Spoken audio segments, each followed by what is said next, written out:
welcome back to a brand new style podcast / interview with Devil's Revenge on the Grand Mafia. So, it's something new, but something we kind of teased and talked about last year quite a lot. So let's kind of see what we can do with a podcast, asking a 1.5 to 1.6 billion player what it's like to actually play the Grand Mafia and pick his brain a little bit. You want to say hello, Devil's Revenge? Hello. Right, so as you can see, guys, I am actually currently on his account right now. So as we go through and ask the questions, you can have a little look through his account, and you can comment down below anything you see you can improve or any of your thoughts and opinions. Okay. Also, if you want to do a live stream with me where you do a podcast, let me know, guys. So the first question is, how long have you played the Grand Mafia, brother? Since late 2019. 2019. Wow. So that's even before my time because I started in 2020. So, geez, that's a long time, brother. So what city did you originally start Yeah, in it then? was like I started in technically City 33, but I actually got serious into the game in City 36. So one of the two. It's a long time, but this game does draw you in and does keep a hold of you for a bloody long time. It really does. So And another, then you start spending money, get invested into it, and then you're like, oh, I can't quit. and we definitely will be getting into that bit. Don't you worry, my friend. We'll get into that bit because we've all been down that road to a certain extent. Especially anyone who's over a billion. We've all gone down the rabbit hole of spending more money on this game than we probably want to or probably should. But my next question for you, bro, is just one for the channel. In theory, is how long have you been watching me for, and how did you find me? Say probably 1.5, maybe 2 years. And Nice. honestly, I was just searching up how to make a good meat shield. Yeah, I definitely have made a few videos on that, But the first ever Meat Shield video you probably watched, I was probably advising T1s. Remember? Can you remember that far back? I think you said that T1s is a worse but still decent option than T2s. Probably did, to be fair to you. Later on down the line, I kind of learnt more that T2s are much better at grabbing under bosses and still very cheap, and they're a lot stronger than T1s overall. So that's why I kind of started pushing people. Yeah. Now it seems everyone's got a T2 Heat Shield for the most of it. So, on to more notes here, brother. And this is a crazy one, right? This is a crazy one, right? This is a big one. I want you to think about it. How much do you spend on the game overall? I know that's a loaded question. How much do you? Between all of my accounts, my band one, my mini, this account that you're on right now, and my brother's account, probably 1 to 2K Okay. between purchasing and actually buying packs. Wow. So, to be fair to you, I'd say that's actually not too bad. I thought the damage might be a little bit more than that, to be fair to you, bro. Considering what you've built up, I'd say that's a hell of a good spend, really, wouldn't you? Yeah. You got to look at it. So your account's 1.5 billion, almost 1.6. This account could potentially be worth like $1,000. So realistically, overall, you haven't really lost much. Sold all your accounts, you probably And break even. yeah, I've considered it a few times. Yeah, I think that is also part of actually playing the game is the trial and tribulations of the highs and lows because it is a bit repetitive to a certain extent, and it is also a very hard game. You know what I mean? Yeah, definitely to get off your feet, it's pretty hard. The first city that I was in, I was just getting attacked by this 400 million influence player, which at the time was absolutely massive. And he just kept on hitting me, hitting me, hitting me, hitting me. I was like 5 million influence. I couldn't do anything. But I'm assuming that you kind of learn how to pivot and get out of that situation and grow. And well, look at you now. As far as I'm aware, you love to Yeah. fight. 400 mil kills. That's not an easy task. 27 mil, 0.5, 27.5 billion eliminate influence. That's That's pretty much just half one your account. faction size. That's on one account exactly. So How did you overcome the obstacle of being small to start with because you wasn't a huge money spender? How did you overcome that, and how did you get on top? Well, I just used bubbles to make sure I couldn't be hit while I was offline, and to be completely honest, I was trying to build a stronghold completely by myself in my own faction for Gov War, and this other faction that was like 2 billion influence took pity on me and was like, "Hey, do you want to join?" Oh wow, there you go. And to be fair to you, we was talking about this kind of a live stream earlier, regards to the fact of sometimes you just have to fight on and show your worth to your opponents. The fact that you're still willing to raid them in Gov War, even though they're bigger than you, stronger than you, and they're going to win. You put up a fight, keep attacking them, and you play as smart as you can, because there's a lot to learn from these battle reports, the recons. You get to learn how they do it. Then you get to message them saying good fight, and you get to build a bit of a rapport with them, a relationship, and that can help you later on down the line. And for you, you was on your own, you was a lone wolf, and they looked and went, you know what, this guy's hungry. Chance for him, right? So it proves to other people Yep, that they're like, even if you're small, still give it a good go. You yep, they saw some idiot trying to build a stronghold with 90,000 T3 bruisers, and we're like, that's gonna take like 100 days. Let's just recruit him. let's save this guy from the weight.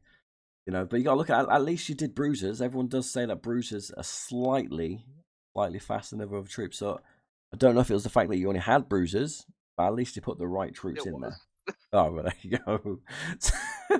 Fair enough, right? It's one of them, when you first start the I was game, you really just don't have anything, do you? You start from nothing. There's no I was shortcut. 10 million influence, had 90,000 T3 bruisers, threw them into the stronghold, and was like, this event only lasts like 60 days. How's this Oh, gonna take me 110? crazy, bro. But to be fair to you, I'm surprised that you was even able to get into um, your Gov War just by yourself. I thought they had limits. But then again, the first ever Gov War was a little bit different to what Gov War's like now. Can you maybe tell Yeah, everybody watching a little bit about the first ever Gov War? Because I myself personally, I don't remember too well, much from it, but it is different to what it is well, now. for well, for starters, the sanitarium didn't exist Yeah, that's true. whatsoever. Got zeroed. You got zeroed. That you only had a couple 100,000 what was in the hostel, right? Because you didn't have all the extra Yeah, investments, like we have now. Where on my main account, I only need like 3 hospitals, and I've got like a 500, 600K cap. Whereas on my other account, which is 2 billion, still big, I need like 6, 7 to try and get close to that amount. Weird, but so more advanced, man. It really is. Times. yeah. The the tower placement was actually different with what you could do.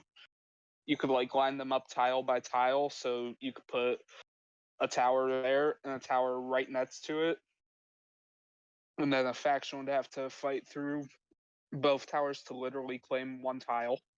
I tell you what, I think I do remember that, to be fair to you. And it made life a lot harder for them, a lot easier for us, right? Realistically, long term, that Oh kind of yeah, did work. the crafting was also different What do you mean by crafting was with gear. So, like, you know how it is now where you have like purple +1, purple +2, purple +3, then grand. It was just one clean upgrade from purple to gold, but it was cost more. And yeah. also you also had to wait for it. Bro, that is just rejog my memory 100%, bro.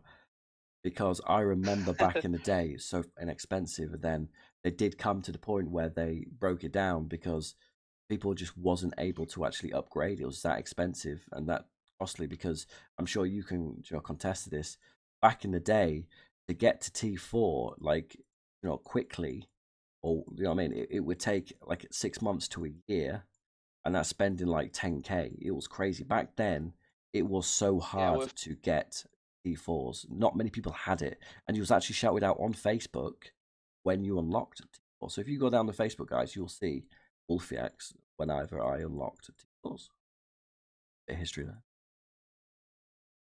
yeah, it took me, I want to say, well, I started in 2019. I think it took me 2 years with very, very minimal spending to get T4s. Not easy, is it? You know, I've seen it take But then someone again, I 4 went out years. my way to unlock formations first, and I got all three square formations before I even got T4s. You know, it makes sense, and it's one of them that by you doing it that way doesn't mean that it's actually wrong either. Because like I have advertised on videos like fact of I recommend doing it this way, but you guys can do it any way you want, and that's kind of proof of it. Is we'll end up where you need to be in the end, you know, but you can decide where you need to go at that moment of time. So at the moment of time, you felt that you know, formation was more valuable than unlocking T4s. You know, because when you unlock T4s, your mindset changes, your gameplay kind of changes a little bit. You know, it's not as cheap as it is as a T3 player. You know, and I'm assuming you probably guessed that a little Yeah, bit and went the way you went. And do you think that was a good move? Would you go back and change that, or would you just keep it the way it was now, like how you did it? To do it all over again? I keep it 100% the same. Because I mean, realistically speaking, most T4 players, including myself, even I assume like, oh, most T3s only have bruiser square, so I can just hit them with bikes and win. But if I was sitting in say Hitman Square as a 120 million T3 player with just blue King's gear, I could capture an underboss. 100%. And like, cause we came from similar times. I started in City at 23, so I've seen almost everything. You know, the kind of the progression of the game. And back in the day, you know, the people you'd look out for wasn't the big influence people. Is actually the small people who um, were smart enough to realize that if you had fantastic equipment, fantastic jewels, paid enforcers, you could take on every bugger. You know, back then you really could. You could dominate a city if you built Yeah, correctly with your enforcers, the right you know, investments and jewels. Like I remember myself personally, I got humbled by someone like half my size, man. Like I jumped in there, I was like, I'll sort this person out. And I was 250 mil at the time. I think there was like 125 maybe, something like that. And wow, I got my ass handed to me. I actually won. I did win, but I got a lot of losses, and I was like, how the hell does that work out? And it was just simply down to the fact of they were just so stat heavy from all the equipment and how they built correctly. And they had loads of sly little tricks because I went in like I didn't realize they had an underboss, right? Because they moved it out and then they moved it in. Because back in the day, it's not really used now, but our safe house was used. You know, we'd do 8 hour fake yeah, raids to hide troops and bosses. So when you recon us, well, recon them, they'd have like 500k troops. And then 2 seconds hmm later, when you're hitting them, they've got a million troops. They've got 1.5 million troops. Back then, that was a lot of troops, right? Have you ever had to yeah. face that in the game at the start? Not personally, but I know a player. Actually, the person who taught me how to fight did that really often. And one of his tricks I actually learned from him was what he would do is he'd like go set a raid on people. Me, him, and like three other people would just jump into a random city. We'd set a raid on people, and it'd be like me setting the raid. Somebody would move their troops out to try and hide them, and he'd port to where they were moving their troops. Ah, nice. That's what you got to do because you got to look at it. So you was the weak one in the group, so you set the raid, and then the stronger person still had their main underboss because obviously they're stronger, so they'll do damage. Yeah, makes sense. It's smart, you know, but you got to look at it. It's very hard to do that. I'd say in this day and age, wouldn't you agree? I just feel like it's so much harder to fight now than it was back in the day. You didn't have Yeah, formation. You know, there wasn't so many variables to focus on other than just fighting. yeah, now you have to consider, oh, what super weapons do they have? What luxury cars do they have? Which super enforcers do they have? Which star level are they? How many mansion skins do they have? How many different paid enforcers do they have? Do they have certain babe skills that give them buffs? Do they have maxed out governor war specs, which will give them more buffs? Yeah, having Just some things off the top of the head. legacy gear, legacy duels now. You know, they Yeah, truly huge game changer. Realistically, I remember a time before Legacy was even a thing. like it was crazy just to have Gold was grand. the Yeah, max. having grand was like that was wealth. That shiny of the grand. That was like that would bring fear to people's eyes. Now, if it's not legacy, it's scary. Times have truly Yeah, changed. the guy who taught me how to fight and use formations was like 400 mil with purple Godfather's gear, some of which was like purple +2. But that does make a difference, and the +2 does make a difference. And I like the fact that they made it because if I remember correctly, they didn't actually allow us to see the pluses until a certain little extension after. Then they added it so we could see what percentage it was, what plus it was. If I'm not mistaken, I could be wrong. Might have just been when they added in the step by step bit to it, but it was I think you very might be sneaky. right about that. But I do remember back in the day when like first playing the game, I would click on someone's account, like I'd click on your account right here, then I'd go into, like the settings page, influence page, you know what I mean? And I'd look at your kills, I'd look at your wins, your losses, I'd look at your eliminated influence, and how many times your base has been captured before I'd even hit. That's how I did it back then. Like Yeah, I really went in I depth still do that. because yeah, because back then didn't have God of War specialties, didn't have formation, didn't have all this other fancy stuff. It literally was a bit of a blind attack, really. So the reason I did that was it kind of gave me an understanding. Okay, is this person actually a fighter or are they a noob? Because if they're a noob, it's going to be an easy win. It's going to be a slap them all day long. If it's a good player, we might Yeah. have something tricky on our hand. They might have something up their sleeve. You know? Something that I only noticed recently that they added was if somebody's not using an anti-recon and they have a raid set on you, you can recon them and see what they're raiding with. No way, really. Yeah. That might have been at the start of the game as well. Oh, To I be, know I'm right. I think it was actually at the start of the game as well. That to be fair to you, I think it might have been. If it was, I just never bothered to try or notice. Yeah, because it's all the way at the bottom, isn't it? Like further down, right? Yeah, it is. Yeah. So I I think think that it's like was below. It's like between the building levels and the reinforcements, I think. further down at the bottom. But I like the fact that as you leveled up your recon as well, when you recon base, you can actually absolutely everything all that Oh because my god, I like forgot that you had to level up the recon. yeah, because like now it's just second nature to us, right? But back then Yeah, everything had to become like to see this mansion building. I remember when I first got a shared recon, I was like, how the hell do you know what their buildings are? Like, he's like, I don't know, I just yeah. do. And I'm like, yeah, but how? Because back then, like, my That goal was person to has learn way everything. too many banks. Yeah, like pretty much, like you get a sneak peek to see how they're built, and you kind of know how they're built from it. And then you can also see if they have the ability for board, because you have they've got locks and stuff like that. It's just kind of Yeah, this game you is could more in see if depth than they you know. you Yeah, can see if they have the ability to even unlock formations. it's crazy, isn't it? But you know, every single little bit of this information is the difference between us winning a fight, losing a fight, and all the in between. Realistic. A lot of people don't take that into consideration. I feel like people try and hit willy nilly and don't accept the fact of is a extreme strategy game. I don't think this by any Yeah, means is an average game. 100%. It's an extreme strategy game for extreme players, gamers. My Uh, opinion, I'd say that.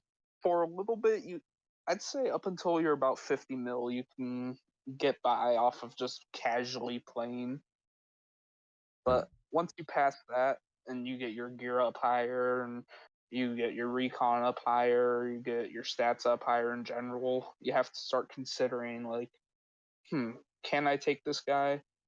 And then you start being like, oh, they only have 1 million T3s. Can I solo it? And and I'm at the back point where then, it's like like, hard. they have 5 million. Can I solo it? Yeah, 100%. Like, So I said, raid. and I'd say that shows the progression of the game and the way that it's changed and advanced because of all the new features. Like the fourth slot. Back in the day, we was like, "What the hell's a fourth slot? What is that for?" And we didn't know for four Oh, yeah. years. Years. All these silly little things. You're like, did you? now go to Legacy, so can the equipment. There's more underbosses. There's now cars. All these crazy other things. You know, Yeah, family um, crystals, yeah, to allow us to kill more super uh, weapons is there GovWar too. investments. Yeah, Yeah, um, yeah, super weapons as well. 100%. And I believe you did have to pay to remove jewels well back in the day. Um, redo a lot of things back in the day to Oh like yeah, you if did. you had to do twice, You you did did. have to pay gold, and it was very expensive back then because gold was hard. The gold was very hard to get.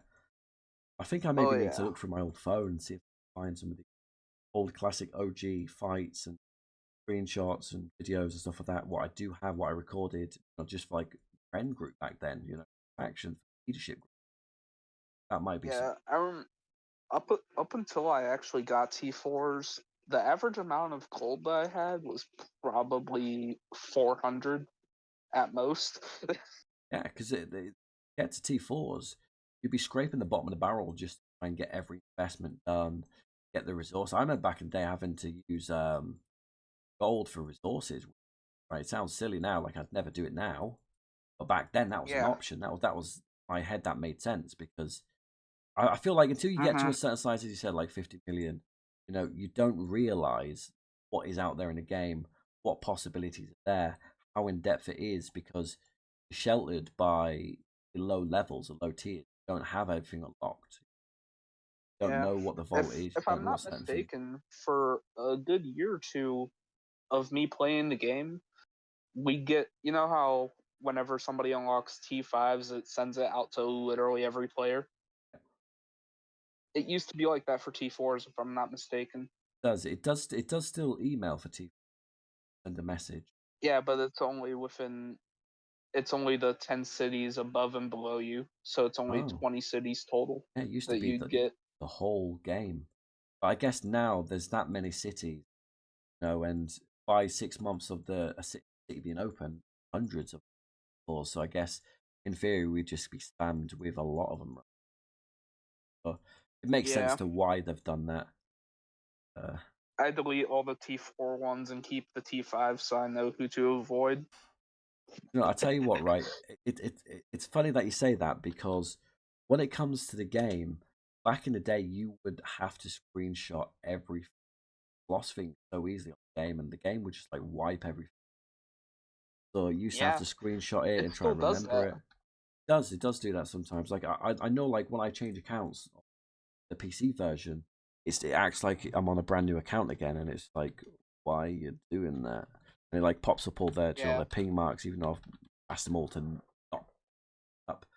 But one thing I'll say is I don't think about they halfway through Gov War, what about halfway through Governor's War, this last one, I was just going around killing. I got like maybe 5-6 million kills, and then I was like, okay, cool. I'm gonna go to my other account and see if I can trap anybody.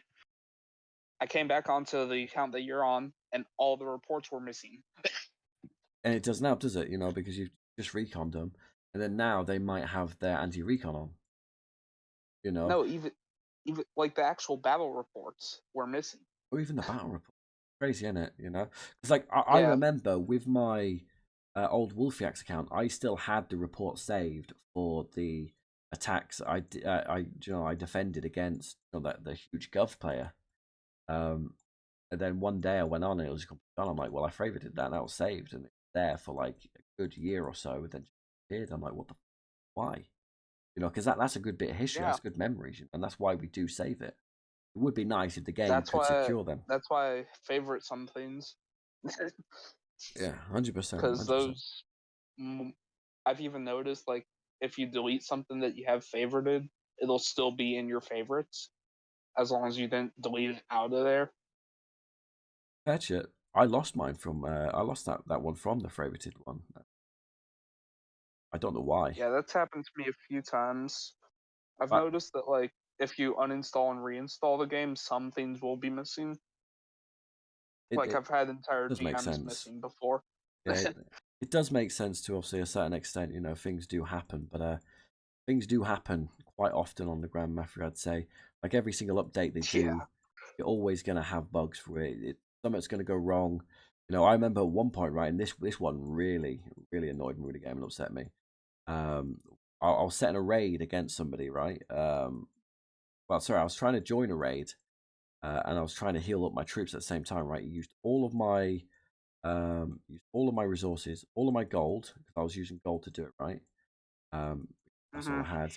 I have no speed up, so I used my gold. I used all my resources, all my gold, like used billions of everything. I went down to zero of every single resource, right? Then Hmm. my underboss got captured, right? Even though, yeah, mad, right? Even though I didn't actually like put my underboss anywhere. Like I wasn't even, I didn't even hit any bodies solo. But when I looked on it, it said that I did 3 solo attacks on an account, guys. What? 3 solo attacks on this account. I'm like, well, clearly I'd never do 3 solo attacks on the account when it's bigger than me, you know. And Yeah. I tried contacting again. They didn't care. Literally, they didn't care. So I had to. It felt like starting from zero because when you've got no resources, I'm sure you know. I don't think your resources are. Actually, no, your resources are pretty high, other than diamonds, right? So you'll know for a fact Yeah. that starting from zero is extremely hard because diamonds is hard enough, Oh but yeah. if you've got 2, 3 resources you don't have, or let alone all of them, you're kind of stuck between a rock and a hard place because you can't grow because it takes a long time to Yeah. recruit that What what you really inventory. have to do is play the game in order whenever you get zeroed. So you have to build your T1 bikes to rob so that you can build up your T2s again and eventually have enough resources for T3s and T4s. 100%. And I feel like a lot of people, when they get zero, they just quit and they don't know how to come back from that. And as you said, exactly, start from where you need to. You go back to the basics, the T1s, go out farming because they're the cheapest. Then as soon as you start getting some more resources, you grow up to like the T3 and stuff like that. But also, what they didn't do back then, what they do now, is when you get suffer like a huge loss, they actually give you like a little cash thing in the bottom left hand side so you can claim it, which I actually really love that They've because that has always come. done that. I don't remember that back in the day, to be fair to you. Like I do remember it, but not when the game first started. I felt like it was 6 months to a year after the game started. I think You know?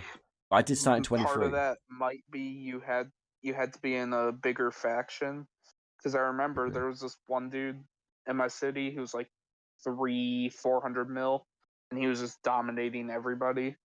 I remember I asked him once because he said something about it in city chat, and he's like, "Oh yeah, you have to be in a bigger faction to do that." It could be, I just had to look for the faction investments just to see if I could see it, but I can't.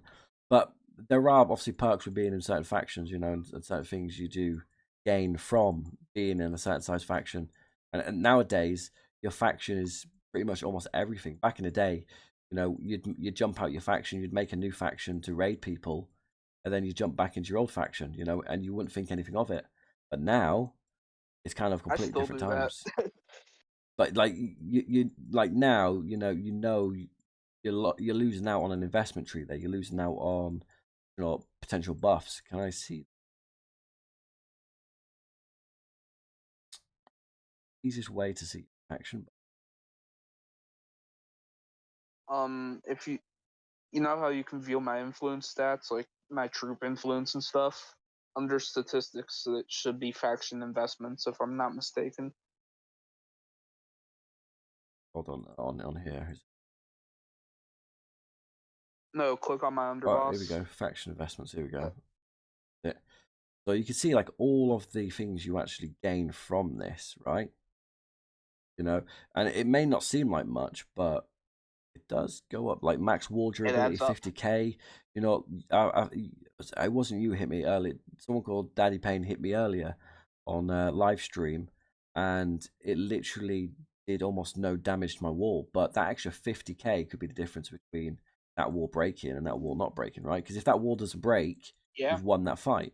If that wall breaks, you potentially could lose it, right? So it could make a big Hmm. difference. Also with the station, I remember back in the day, a lot of fights you'd win was through stationing people. I feel like that's underrated these days Yeah. and not done much. Doing a little bait and trick where they'd have anti recon on, and I you'd did it last station. Governor's War to rescue a underboss It of works one of good my though, doesn't it? faction members.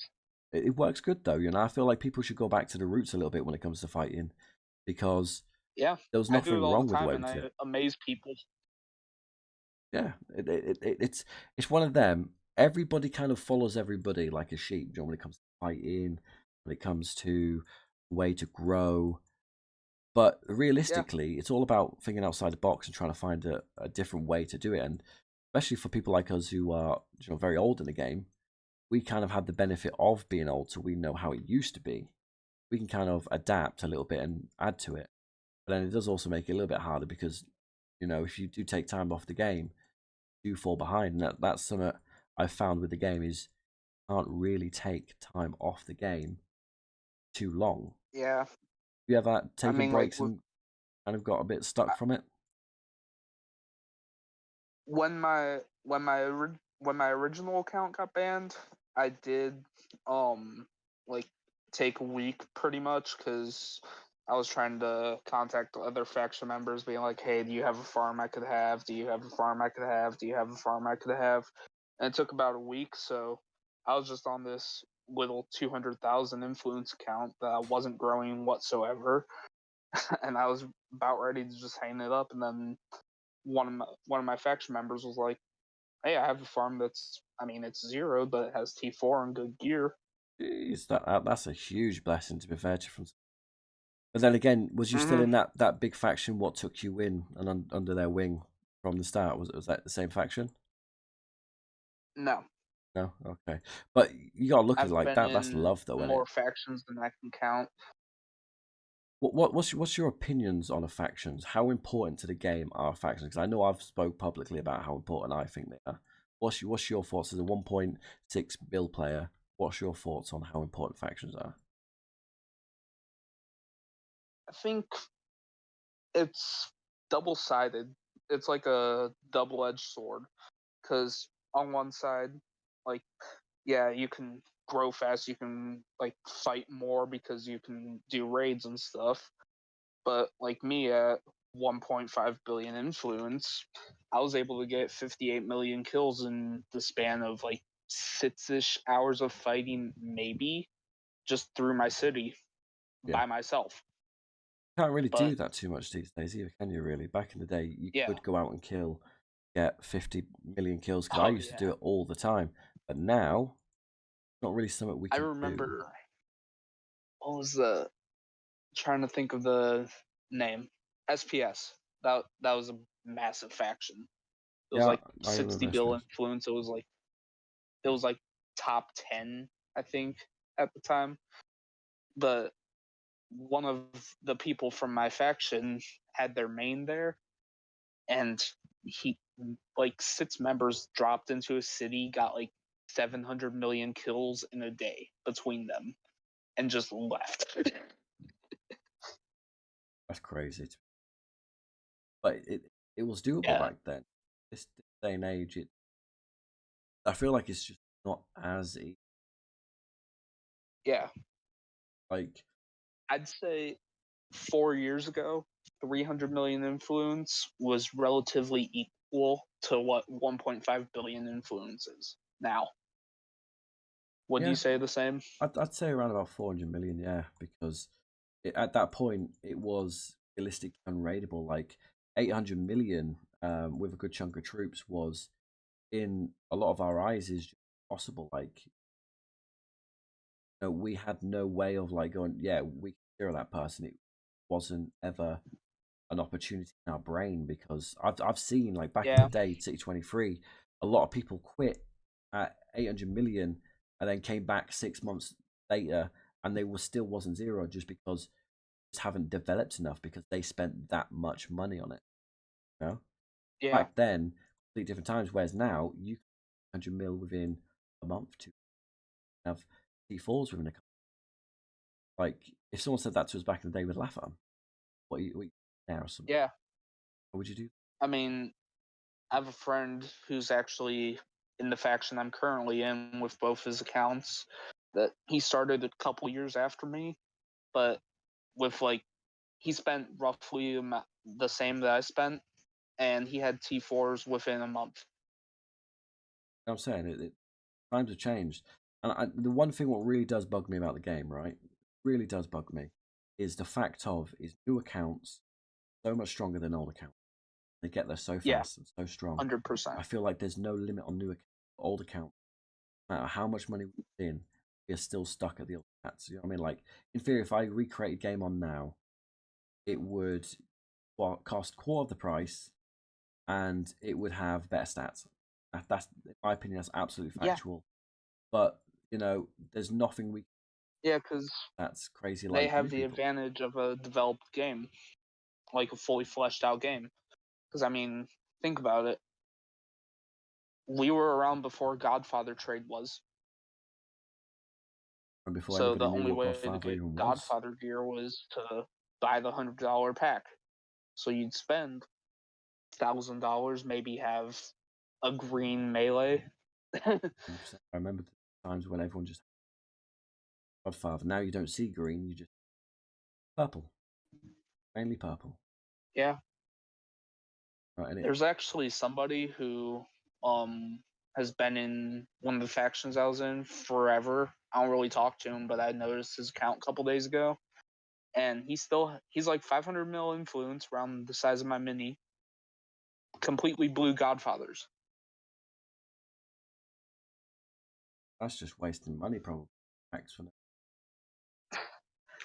Yeah. That's what it seems like to me. Like I remember getting gifted back in the day, and Godfather was absolute crap, and dismantled it right because I didn't fully understand that I regrow it and experiencing for the first ever time fact of that you can't just do that. Generally can't do because it was so expensive. I'll break it down and try and rebuild it back up. A lot different. Yeah. Seems a lot easier to break down and quick than it was then because you also had to Yeah. pay break it down. I believe. I remember I was about a year into the game, and there was this 700 million influence guy who was in my faction. And I'm not going to go too in depth into it because obviously this is going to be on YouTube, but him and his wife were like getting a divorce, and he actually spent so much that his account was part of the agreement. Wow, that's And what he did was he dismantled the gear, re-upgraded it because you'd only get 80% back. Dismantled the gear, re-upgraded it. You only get 80% back. Until his wife, who also played the game, was stuck with playing Godfathers at a 700 mil completely zeroed account. brilliant. I think I may have heard that at some point about that story. And it's crazy, right? To think of that, a Grand Mafia account can, in theory, be that valuable that it would go into A like a divorce agreement. divorce agreement. Like crazy, isn't it?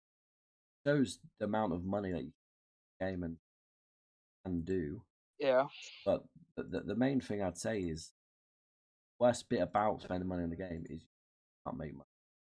But one thing I will add Mm-hmm. is being on the game for so long, I have experienced so many things of people, like dating each other on the game. Right, one of my favorite stories I love to tell in live streams. I've already told it.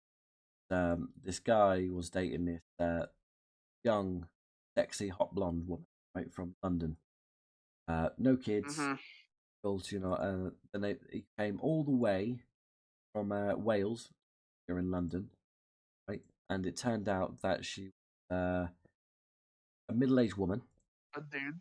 No, no, no, no. So she was actually a woman, a middle-aged woman, with blue hair, with short blue hair, very short blue hair. She had 3 kids. How crazy is that, right? You know what I mean? And he sent her loads of money. That's Like, hilarious. how crazy is that, man? Like, imagine, I'm in my head. I was just Yeah. thinking, like, why did you not video call her? You know what I mean? Like, and he showed me a Mm-hmm. picture of her as well. And I'm going to be honest, it's one of them. It's like if you saw it, you'd be like, oh my god, wow, that is just so funny. It's just unrealistic. It's like complete bipolar opposite of what was saying she was. How can you be tricked for like six Yeah. months? But that's the game, right? You never know who you're talking to. And as you said, most of the people Yeah. end up being an actual guy as well. I've had friends on the Mhm. game, being in a relationship with wanting to travel across country. It's not who they think it is. Guy or joking around, not actually. I mean, kind of making a joke out of it. Mhm. Crazy. Like, You got to be oh careful yeah, who you talk to on it. To an you extent. should move out. It's like, oh yeah, you should move out to Arkansas. You move out there, and it's like, wait, you took that seriously?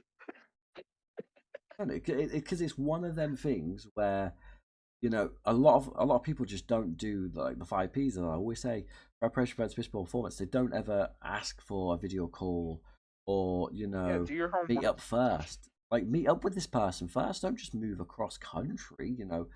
Get in a truck Yeah, and quitting your job and stuff.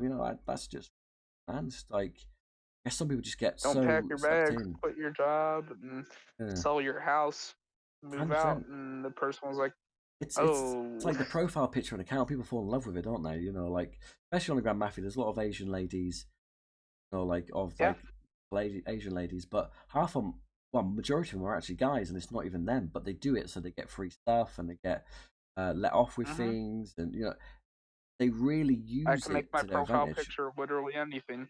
Exactly, that's the scary thing about it. Also, now somebody in your city, by the Yeah. way, called Caitlin, believes that you are. She's shout out to Caitlin. Thank you very much for watching.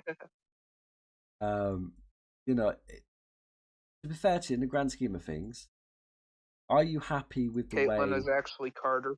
I'm saying, Was that her actual I'm real saying name? since we're talking about catfishing stuff right now, Oh, I'm so that's saying a guy Caitlin then. might actually be Carter. Wow. So, You question never for you, know. bro. Question for you. Um, so, are you happy with the way the game has progressed over the years, or do you think it's gone backward more than forward? Guy? Like, what was your thought? Has it gone backwards, or has it got better over the years? Prefer it back when you first started, or do you prefer it now? All of the extra added stuff on the game. I mean, I think there are arguments to be made both way, because I mean, there are some things I wish they left how it was, like the gear system, with how it just go straight from blue to purple, purple to gold. Um, and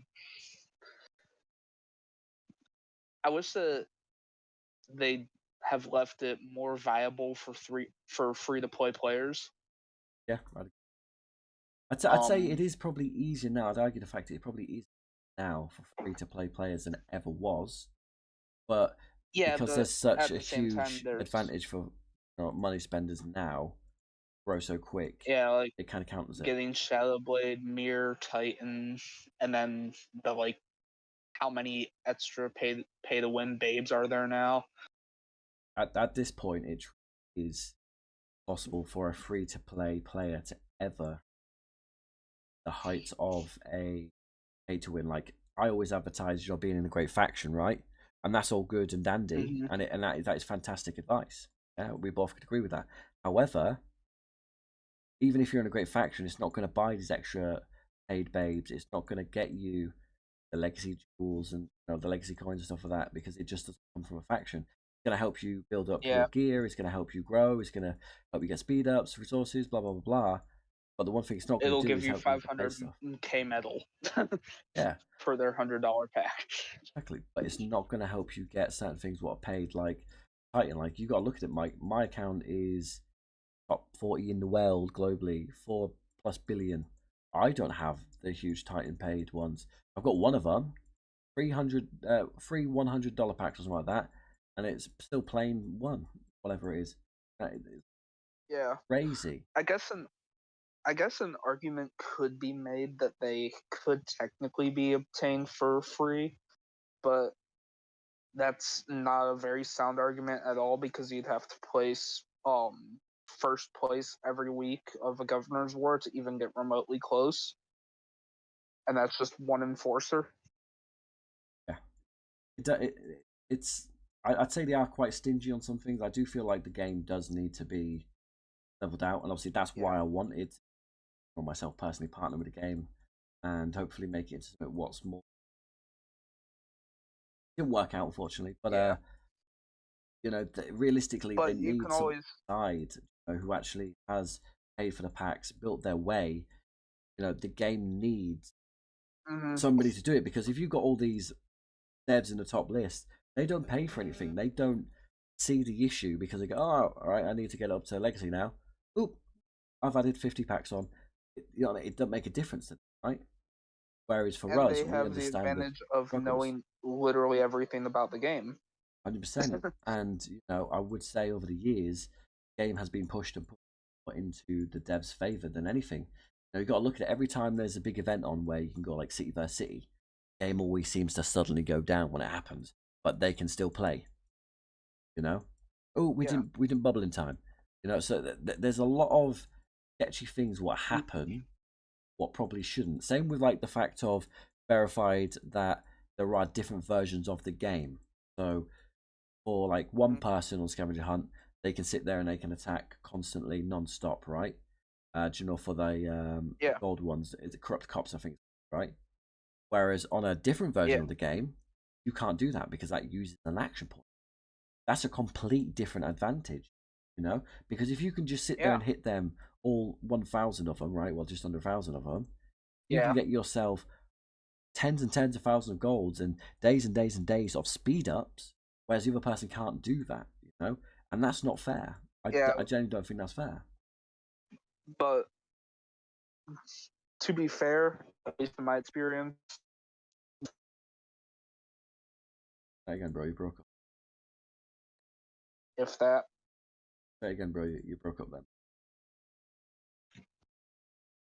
it's like I'd be able to do maybe 20 per day, and then it'd be like just it disappear from the map entirely, like as if you did all of them.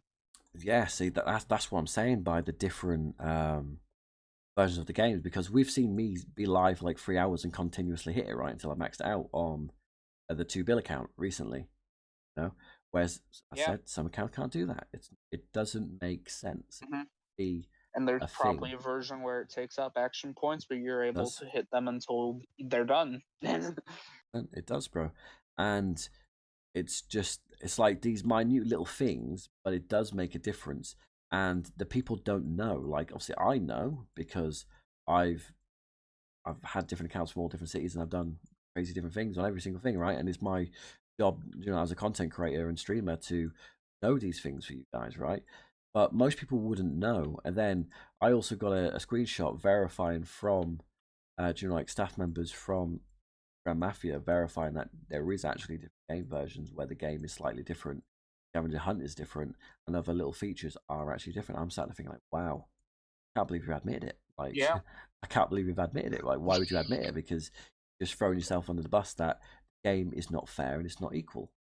No, Hmm. That and the if the devs are playing, they'd have an advantage because they'd know like, oh, okay, this gift code comes out tomorrow. This event starts tomorrow. FCU is gonna be next week. Gov War is gonna start on Tuesday. They yeah. just know everything so far in advance, So, probably. so they can prepare for it, whereas we kind of get a little bit shocked. Like, Yeah. I realistically, mean, like I God. moved to the city, I built up, and then I was like, crap, city's I didn't have all the speed ups because I had 1.3k speed ups, right? By the time Yeah. that came around, I only had 150 days. 150 days ain't getting you anywhere. Fair to you, know? Yeah. It's a hard thing because on the game you want to prepare and you need to prepare. And as I always say, you need to use the events to your advantage. But if you don't know Yeah. when anything's coming in the game, how can you prepare fully? You can't, because you can't save You everything can't. for Yeah. everything. You can't hoard because you still need to grow like your competitors are. But you can't overspend I mean, because then you can't take part. this It's account trick. this account was amazingly stocked when I got it. It had like 1100 days of general speed ups, 500 days of investment speed ups, like 400 days of healing speed ups, 4 million energy, That's crazy. 300,000 gold. And That is crazy. And do you want to I publicly went say through it about all in the Governor's War. the account and how you acquired it and stuff like that, or do you want to keep that private? Yeah, sure. I mean, there's not much anybody can do unless a dev watches the video and tracks down the person who sold it to me. So you bought the account, right? But How much did you pay for yeah, this it account? was 500 USD. 500 USD, which I know myself personally, that is extremely, extremely cheap, and you won't ever really find an account this good for that price. So, how did the Yeah, transaction go down? How did it come about? Why was you even looking for an account to start with? I wasn't even looking for an account. I was just talking to one of my friends, and I was joking, like, "Hey, wouldn't it be cool if one day I was a billion influence?" And she was like, "Well, actually, I have a friend who's wanting to quit the game, but doesn't want to just have her account go to waste." Yeah, So I was like, billion "Okay, found a place from there. And I was like, "How much is the price?" And she said $500. And I was like, "Okay." You can't really say no to that, really, can you at all? Like, I know for me Yeah, no. personally, I get offered accounts daily. Absolutely, I mean daily. I get some insane offers, where like they're really, really cheap, and I get some crazy ones, and I'm like, wow, you really accounts worth that much, my friend? Wow. But it's Yeah, like one thing I will say publicly and live is it's extremely risky, and I don't ever recommend anybody buy yeah. an account at the moment. I don't recommend it. I might have something in the works, what we, Hmm. what we said live on live stream, but I'm not going to say it on here for the time being. If you want Yeah. exclusive knowledge, guys, you always go to the live stream. We're now live That, on. and since it's not official, people can just price their accounts at whatever. Because, I mean, last week I got a DM from a PRA member, 7.5 billion influence, kind of gives him away if you want to search. But he's wanting to sell a few T5 accounts, and he was asking for 15 grand a piece. And I know a couple which are for sale, but it's one of them. I feel like even the biggest players have kind of had enough and understand. The ones you see sell are, I'd say, mainly the ones who have actually put real money into it. But then again, it could also be the Yeah. devs selling accounts, right? Because why the hell not give somebody Hmm. an opportunity to be the biggest, and then people will actually Yeah. genuinely fight to get there Build because they're build genuine account people. build an account that looks like $1 million worth of packs was put into it, and ask for 100K. You profit 100K. And exactly, and it's one of them. And I'm sure if they let a dev sell one account a year and they give them a certain budget of what packs they can buy, so it's one of them. It doesn't really matter to them because it's all um, virtual money, so they don't have to pay for it themselves, do they? And that's why I was also Yeah. very confused about. Like when I was trying to make a deal with the Grand Mafia is, like at the end I was like, well, can we just packs, do it like that, just and the offer they gave me was absolutely vile. Maybe one day I'll release it in a podcast episode, but for now we won't. But let's just say the game really isn't about supporting the community and the game. I feel like it's very Yeah. self-centered, and I think we can realistically see that by the way the growth of the game has gone. It's more and more into money, money, money, Hmm. money, money. Like even the cars now, guys, just that like it adds up. This game is microtransactions, get you spending money and to not realize you're doing it. Yeah. Like you may not think it. You're spending a couple of grand a month. You've spent $250,000 on your account. You may be topping the world, but you could have bought yourself a house for that. You could have bought yourself a 4-bedroom, 3-story house. Yeah. Instead of I having an mean, account. just a little backstory from me. Um, the first pack that I ever bought was a Brutus pack for $5 for Mm, the Enforcer, which yeah, at Grand will give you 30% Hitman ATK, 50% defense and HP. And I bought that $5 pack thinking, get the oh, up to that's just grand. gonna give me 50% HP, 50% DEF, and 30% ATK. Yeah, Nope. they sales tax it because look, it says skills or a recruiter for instance. Well, it doesn't say that, but like it just tells you what it's going to be, and at the bottom it says show above shows enforcer skills at max grade. But you don't look at that because they've done it purposefully on like very small, and right next to it they've got his 3,088% sale. You know what I mean? Bonus. and then they got at the bottom, it's meant to be Mhm. $154.01, and but you can get it for $5, and you're like, wow, that's the best deal of my life, and it's not. Yeah, My first ever pack was the I think it's that's never been the price. exactly no it has, and I think my first ever pack was the $1 green one, I think it is, or when you first start the game, they give you a $1 pack you can Yeah, buy. That was the first ever one I yeah, bought, that was my first pack. and it went very much downhill compared to well, as you can see, Yeah, as you can see, I I actually do think the Killer Queen packs are worth it I agree. in the long run because she's a fairly good enforcer and she's amazing early game. Early game, you'll use her in every Have single fight, carry you through the majority of the actual fights you're going yeah. to face for the months. Little fun fact about her is her signature weapon is actually glitched. Like on my mini account, I don't even have it unlocked, but in the lineup, um, whenever you can view like the enforcer stats in a report, it'll show the 8% crew HP that it gives. It doesn't matter. I'm not sure if it's unlocked on. Yeah, it's not unlocked. But does it actually give you it, or Yeah. so you actually do still get it, but it just Mhm. no? And me and a few me and a few other players have thought like maybe that's intentional to make her seem more worth it, and then maybe you'll think like, oh, if I get Medusa, she's gonna have her super weapon unlocked, and I'll get an extra 10% crew HP for doing nothing. But then you're like, oh wait, I gotta get 200 bruiser coupons, and then I have to fuse them together to unlock the signature weapon. Yeah, signature weapons are definitely very hard to get, and that's kind of why I put it off for a long time. And I just and then only recently Yeah. came back to the games. I thought, oh, I actually need to start buckling down on these small statistics, what they keep whacking in the games. I Hmm. did that. But one thing I will say about Killer Queen is, for Killer Queen, you kind of don't know how much she's going to cost you. Start opening the packs, and you're like, shit, it's another $49.99. Damn, it's $100 pack. Hmm. Because when you first do it, it starts off at Yeah. $199 or something, $499 and Yeah. $399 or $19.99. Although, although, and the only reason I think she's even remotely worth it is because it's actually the cheapest enforcer to unlock. And I will also say the reason why is for the equipment she, like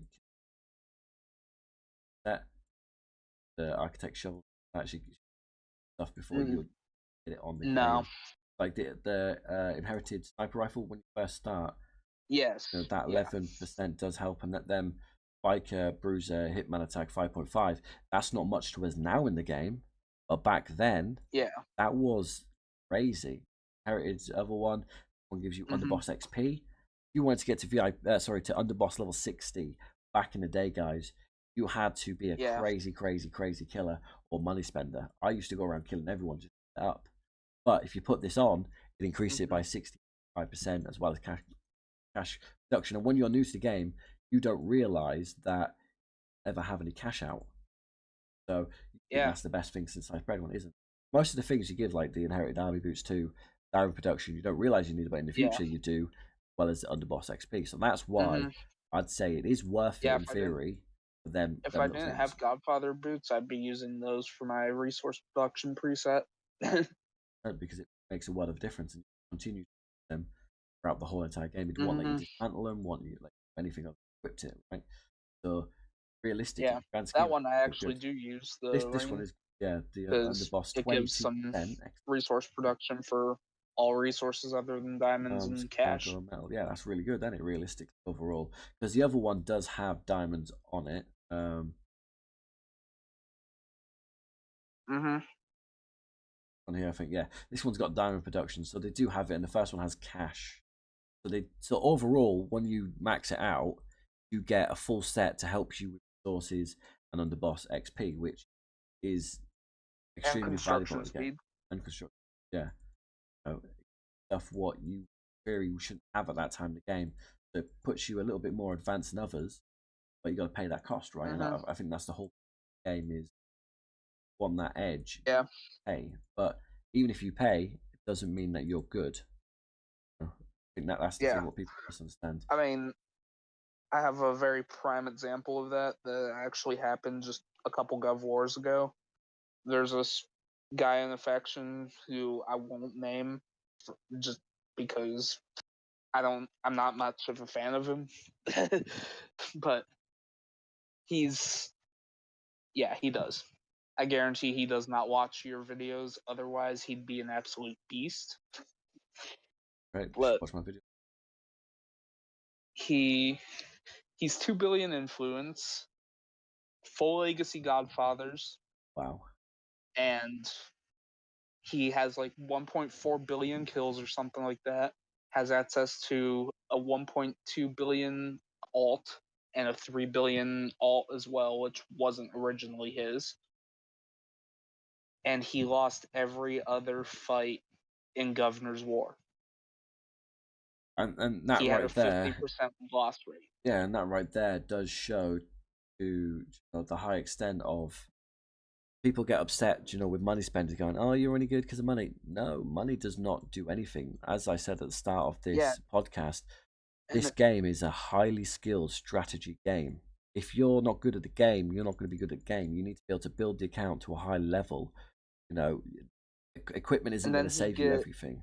insanely angry at anybody who didn't join his raids, or, oh, your power's out at 6 in the morning and you're going back to bed. No, you should be in tower raids.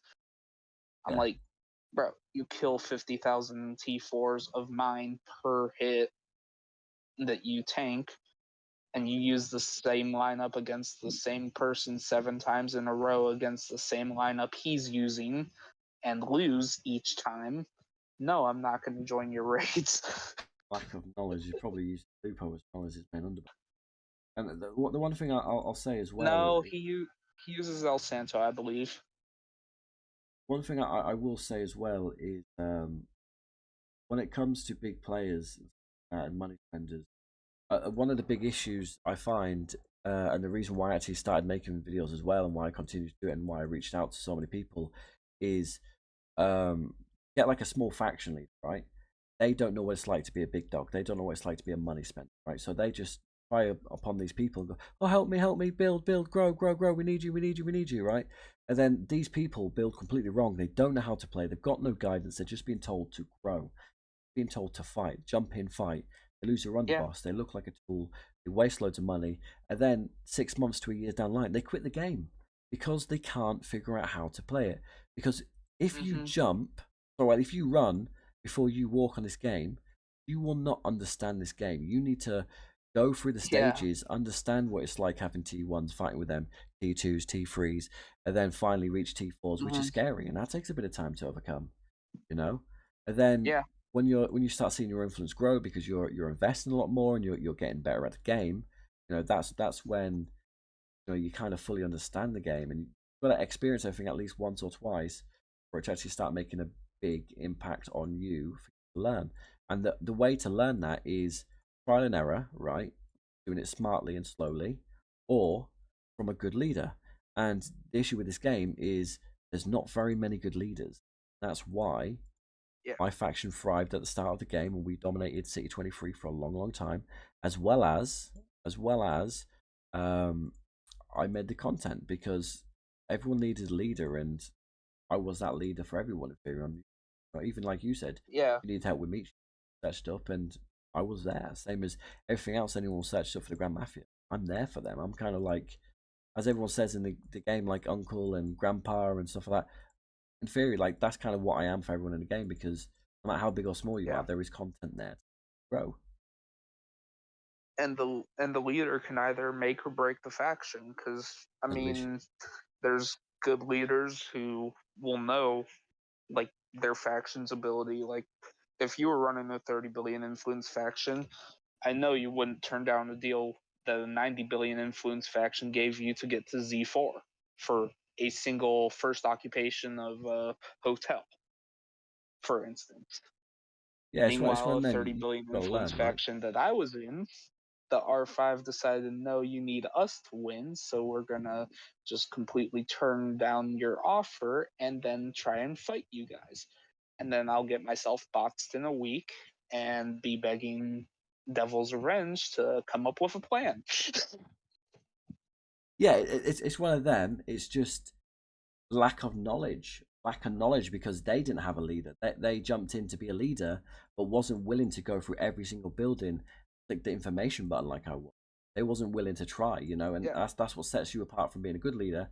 And a bad leader is the fact of got to take the extra time to learn, because most leaders genuinely just kind of expect everybody to do everything they're supposed to do. It doesn't work like that. You have to be, in theory, I'd say most raid leaders, they have to, well, sorry, not raid leaders, faction leaders, you have to be, what I'm looking for. Like, in theory, you kind of have to be a great at speaking to people, right? You have to be a great general leadership skills, as well as being able to speak to people. And I feel like sales to a certain extent, because you have to sell a dream to your faction, and then you have to make that dream come true. And then you also have to sell to your enemies that you're better than them, and mind games. 'Cause I remember back in the day when I first started playing the game, it was a lot of mind games. That's how Oh I was yeah. always on Yeah. top. Like my bio used to be, your friends are uh, like your leadership are in my pocket or something. Best friends are in my pocket. That just silly things, but they was always scared of me because they never knew what was gonna come. You know what I mean? They Yeah. never knew what was going to come because all I did all the time was switch up and make sure that they know that I am unpredictable, and I think that's the way our leaders should be. And I tried to teach Yeah. everybody that. I reminded it, I engraved it into them.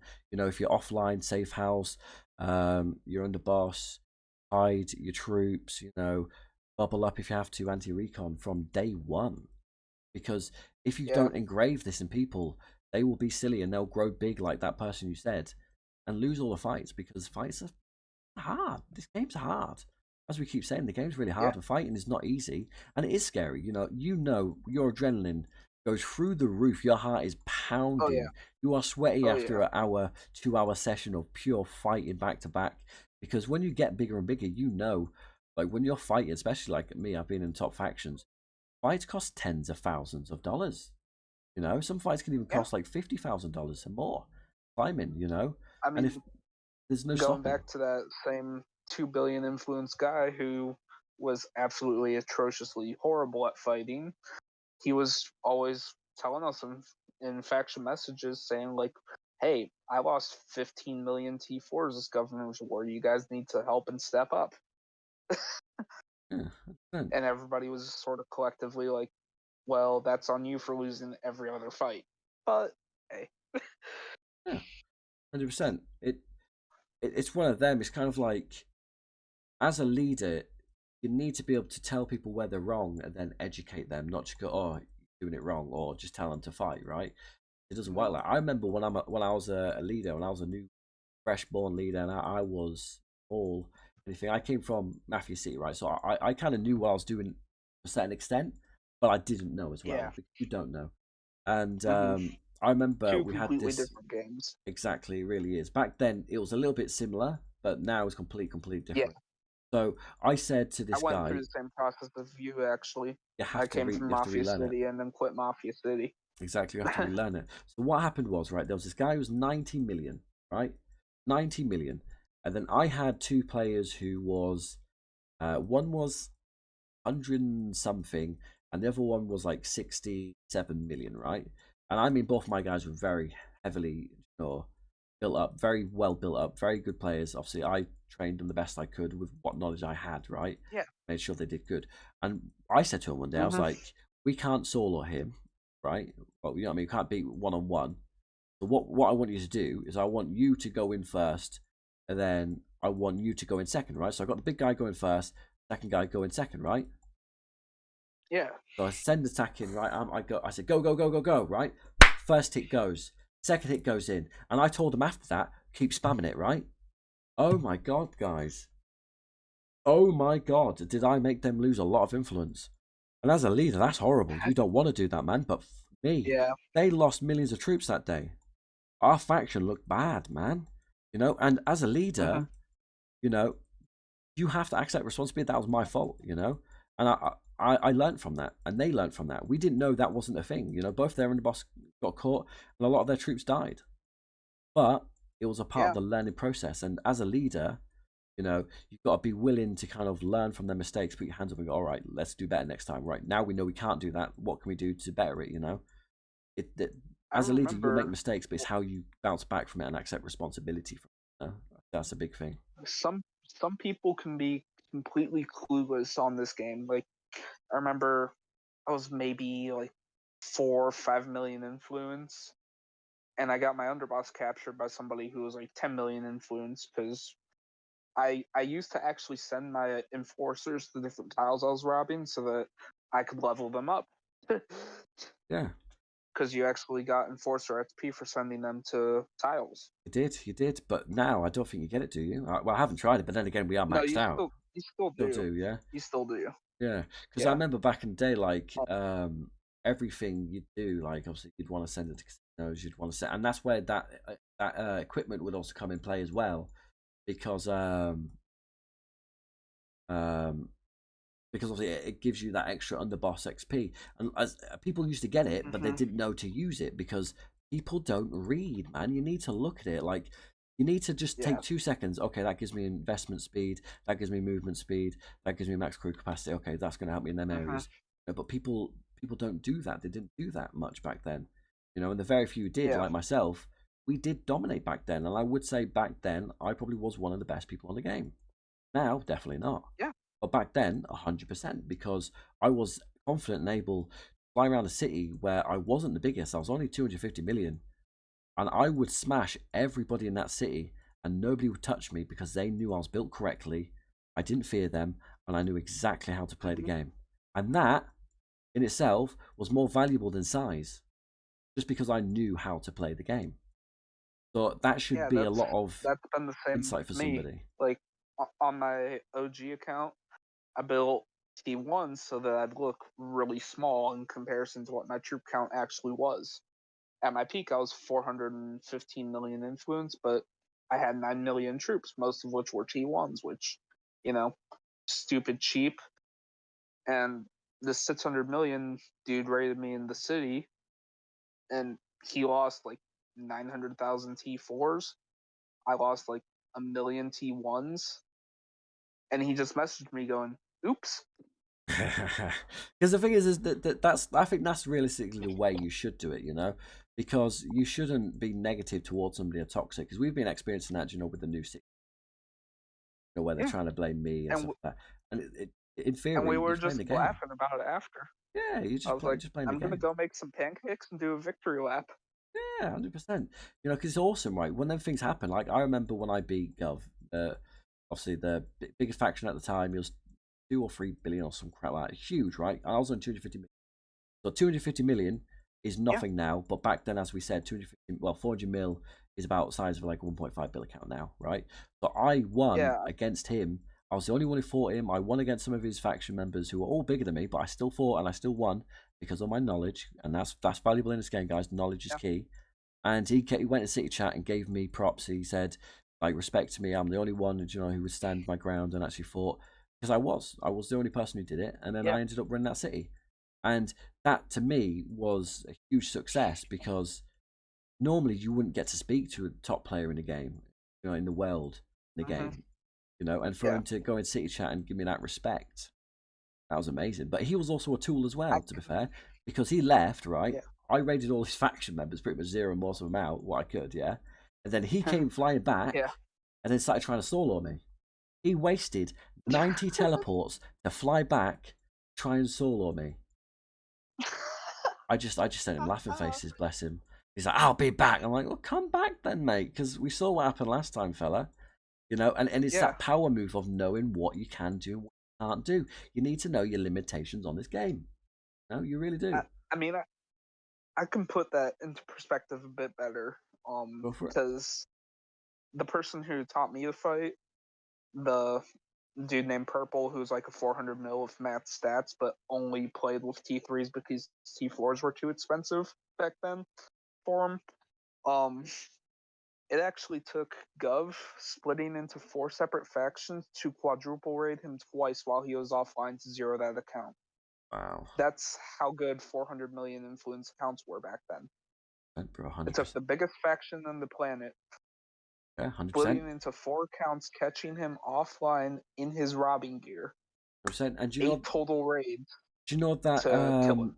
that 800 mil account I said what didn't get zero for a long time, yeah? He Yeah, actually went off again, and that was when Gov moved in. They did not actually zero him for a long, long time because he was Asian. So, on as you'll know from Mafia City and Grand Mafia, Asians always stick together. But in the yeah. end, they did end up zeroing him, and it took so many raids. I swooped in with like a 20 mil account, right, and did the final And hit, stole his and underboss. stole his underboss and flew around the map for like hours, honestly, hours, just with random relocator, random relocate. And honestly, they was getting Yep. so angry flying after me. And every time they'd move next to me, I'd move again. Whoop. And because they couldn't do anything. And that's the fun of back in the day. And they're the days we will never get back on the game. You know? That Yeah, I say it was the that's prime what time. that's why I like having smaller accounts like my 500 million account. I can just drop into a city, get like 10, 15 million kills, fly around and let people try and raid me, and then I'll just leave. No harm, no foul. And now it's different times, you know, you can't really any city you go into, majority of the time, well, before to go into a city, you have to go into a city where you're going to be vulnerable, right, to start with, right, to afford to go into it. And Mm, second of all, you know, cities these days are quite well equipped in countering because they live and expect that to happen. You know, that's what their game plan is. Back in the day, you know, we had this one guy called Damn That Dre. Shout out to him, I bought his count in the end, but great leader. He was the leader of House of Wolves. How a lot of people was in that faction. Top one of the top global. It was the highest global English faction on the whole entire game at the time, right? Um, mm. and I forgot what I was saying. Then what was I saying? Just before then, before House of Wolves. What was I saying?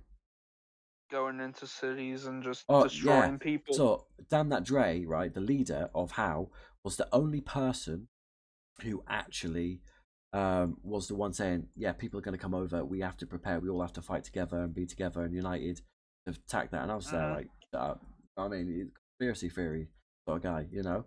And little did I know, you know, he quit. His faction kind of fell apart, right? And as it was falling apart, these big dogs moved in. The only faction who could realistically withstand this faction was How, but they was in tatters at the time, so there was nothing we could do at all. I kept trying to build an alliance just so yeah, we could fight together, but it just couldn't happen because the biggest faction fell apart. And our worst nightmare, yeah, what we didn't think was possible, happened because you don't know when you first start the game that there's other cities and that you can go to them cities. So you find out the hard way, yeah, you know. And we all found out the hard way because it wasn't aware to us until after a certain period of time. Because we first started the game, everything was under protection. There was no such thing as an open at that time. yeah. Good, right? Um, Crazy times. yeah. I was in City 85 for a year, year and a half. I'd say I was in City 85 from the time I was like 50 million influence to the time that I was like 250 million influence. So overall, I grew 200 million influence in that city. But um, I was in the biggest faction in the city, and That helps. nobody was really able to touch us Yeah. because we had the only billion influence player, even though 150 million influence player up showed him up just by flying in, killing the city. But a year after that, I was at R4 in the faction, and the R5 was off camping, and I'm like, I'm really bored of just farming. So me as an R4, I just flew around the city, killed the entire city, 10 million kills, lost like 300,000 troops, Yeah. and then just went to another city. And it was a lot No, easier back then. nobody could do a thing. Exactly. And I think it was also back then. It was also mainly fear because I do remember just like around getting kills, and that was doable. Nowadays, it's not really a, Yeah, but 50 million kills was unless you're like a trip. 1.5 billion influence. You know, it's a different time, and that was 250 mil. And the thing what scared Yeah, everybody the most, right? And this is a tip I can give to everyone: if you can do this, do this. After every single time I went around killing everybody, yeah, I always grew bigger than when I started, and that intimidated and scared every single one of my enemies, my opponents. That's why they didn't want to fight me because they're like, we can't hurt this person. He can hurt us, but he grows. How does he grow and hurt us every single time? You know, and it I've done yeah, that a right. few times. Yeah, Like the power it gives you, right? You feel so powerful because the game just makes you feel so powerful when you're able to do these things and still come out on top every single time. Like as you've seen in the city, yeah, well, you see it live, but on City 254, flying around, a small faction of us because only a few of us moved over at a time, and we was just zeroing everyone out. No problem. We doing raids like 1.2 mil troops because we didn't have enough people to fill it, but we are still smashing people with like yeah, 5, 10 mil troops because we are just strong enough. No, we're strong hmm enough. It's just a different game now, really, compared to you. I still love it, yeah. fighting side, but I think it's too much event side. Feel free to go through my reports if you want. I have quite a few from last Governor's War because I was in a 20 billion half full faction, and most we get was like maybe 1.9 million in a good raid. So, one question for you. You touched upon before. You got banned. Why did you get banned? I think. Why did you get banned? Because I was selling diamonds, and you're not supposed to be selling resources, but I was stupid, so I was basically I was only doing it within my faction, so No somebody one had in your to have faction. snitched from within that faction. See, Yeah. I've said publicly many times, do not buy resources from anybody. Fully not worth it. Risk Yeah. outweighs, especially if you put actual money in your account. Not worth it. I get 10 messages a day. You want to buy diamonds? No, I don't want to buy diamonds. Don't ask me. Not worth it. That one chance where you take that slip. Yeah. You've lost your whole entire account where you spent 4 years on tens and Yeah. tens and hundreds of thousands of dollars for nothing. Yeah. Me personally, I had 3 years put into that account. It's actually under my personal bookmarks if you wanted to view it. Um, you have to exit the battle reports and go to city map. Oh, you can do it through there now.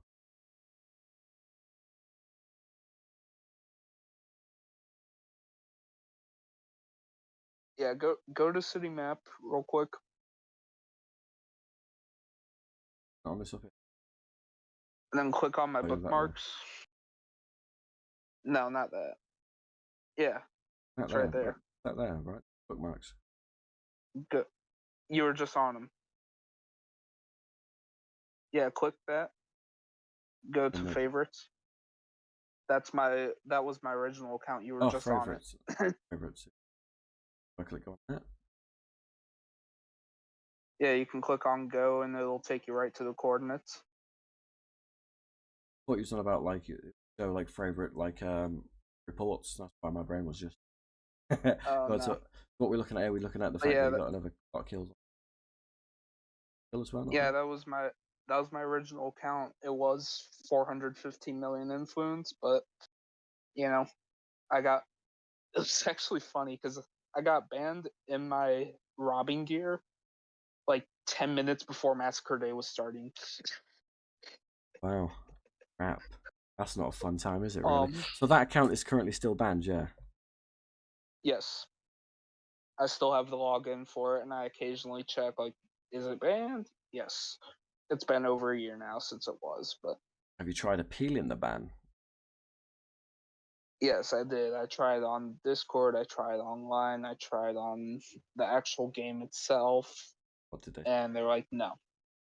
Fair play. They're like, no, it's a permanent ban. Yeah, fair play. Um, but yeah, I just sold diamonds to my faction, well, to like two faction members, who, funny enough, are roommates. Wow. They probably Um, planned that to set you up. you mind if I Yeah, teleport? because Right, add you up, bro. So I got. yeah, go ahead. Feel free to teleport. I Um, got enough ports, and if you're hitting level 4, I'll probably get more. got any other? Um, But yeah. yeah, I What made are the like most important things? 400 bucks off of selling. I guess that was kind of worth it because pretty much that could have bought. Now, Yeah, question but for I you, brother. put it all back into that account. Oh crap! Well, yeah, well, that's not good then. Could have saved it. What is the most important things around Mafia to know and to follow? So, like, what advice give to somebody? Like, what are the most important things they need to focus on, and what should they follow in the Okay, obviously follow preparation prevents piss poor performance. five piece? So you need to be prepared. Focus on focus on your stats, And how and the would they do order that? of which you focus on them should be ATK, HP, robbing speed, crew load, crew load capacity, and then defense, because defense is next worthless. Um, at least stat wise, it is. It doesn't do much of anything within actual battles. But other than that, if you're starting off growing your account, focus on investments, mainly economy and crew, and some kingpin investments so you can actually hit kingpins. From there, I'd unlock formations because they are stupid important, and I mean just knowing like one trick can actually cost the enemy hundreds of thousands of troops. So unlock formations before you even get T4s. And and yeah, I'll actually share one of those tricks, which is why I use Bruiser Wedge with my hitmen. Whenever if you were to review a battle report, you know how you can like click play and it'll show you how the fight plays out. If you just send like 20 if you send like 10 bruisers and 10 bikes for like 2 seconds within the actual report, the troops will all just be bunched up together, and that'll just make them way easier targets because they are targeting the bruisers and bikers first. What do you want me to So, like, the troops just all bunched together, and it's just easy pickings. And that 1 to 2 seconds has actually gotten me like 200,000 kills in a single report. Oh, I see. So the way I do wedge means that they're closer together, so kind of all goes at one Yeah, time. like click on any of my presets. Yeah, like just click on the bruiser one. Yeah, see, I do also do that myself, just because. Well, I'm absolutely right. It does the stages, so actually, in theory, it slows down the enemy because they're wasting time. Let's say hitting, or hell on wheels, and then the dead eyes are shooting at them at the wall. So it's allowing you to do damage, especially if you send gorillas in first, right? Because they don't shoot, right? So if, let's say you send gorillas in first, Mm. who could be wall attacking the wall, whilst the gorillas are just outright, which Yeah, does make a huge difference. Crazy yeah, thing of the game is but like stages of what people learn, how long it can. it's just all the small things that add up over time that you learn. 100%, and it's all valuable assets and skills and keys to us all. But we kind of like, Yeah, as weird as it sounds, we don't know that we know it, but we know it. That if that makes sense. Like if someone just casually asked us, we probably won't be able to tell them all of the skills, the tricks, the technique to them. You know? So it's kind of like an yeah, interesting thing to where I make all this content. Like as soon as the video finishes, I'm like, oh, that I could have had that. Because everything, there is always a million and one ways to do it, and yeah. there's no direct Something right or I wrong way, actually right?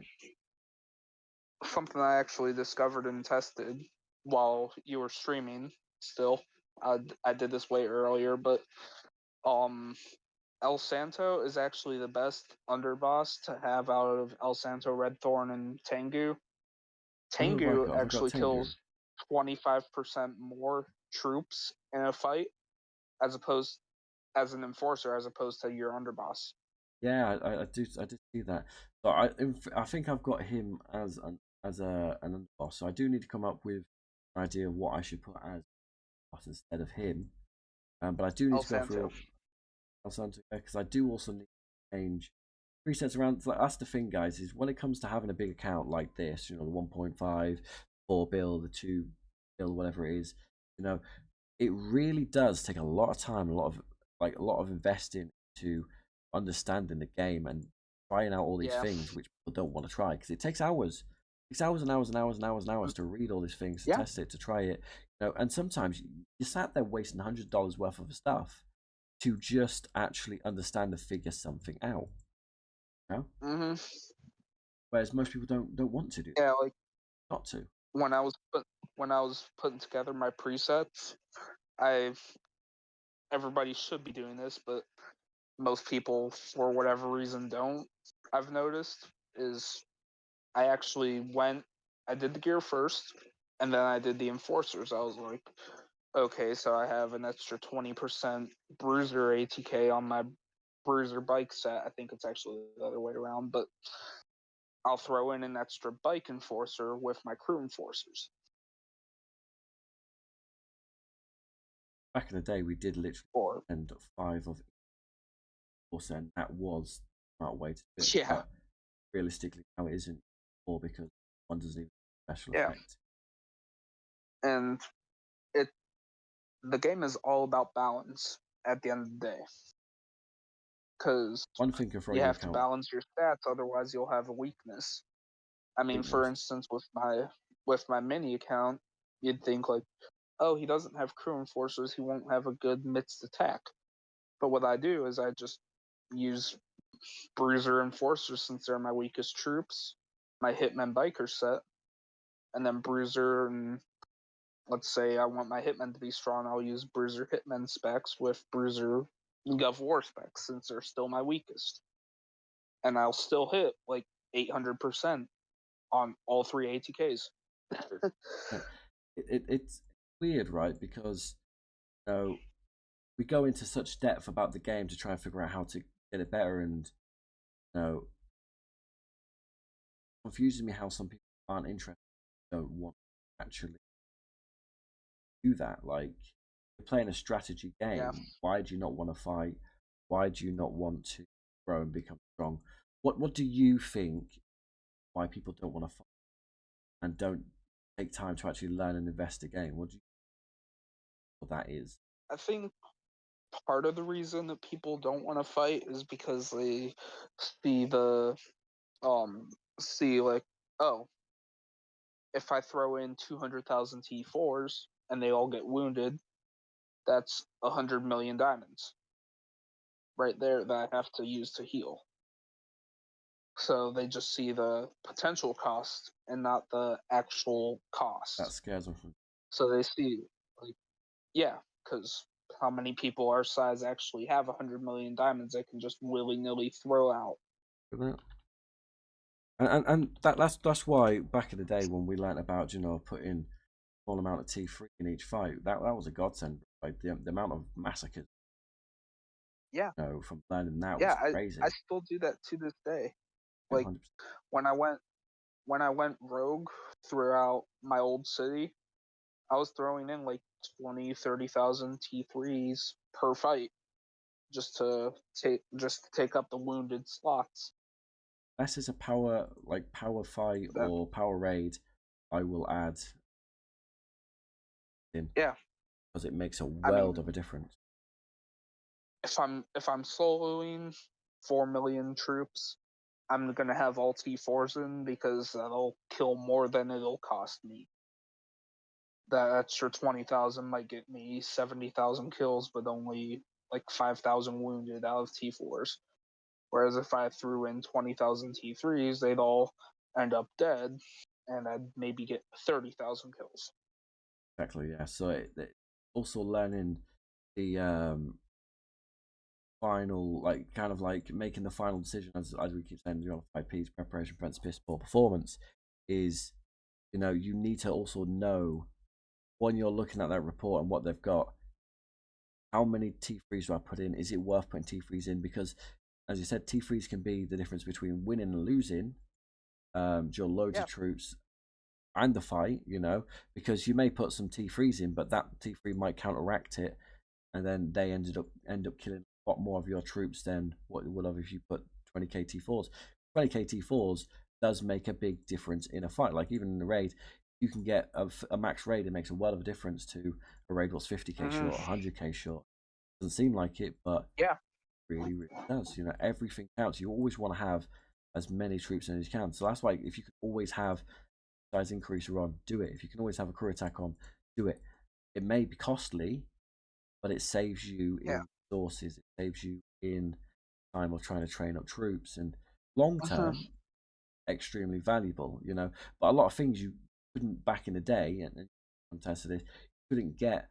You couldn't get 50% crew attack unless you bought packs. You couldn't get it for free back then. Literally could not get it for free. And other things you Yeah. just get them for free. It's very, very rare that you get free. Like same with raid speed ups. You can get them for free now from a couple of events and stuff like that.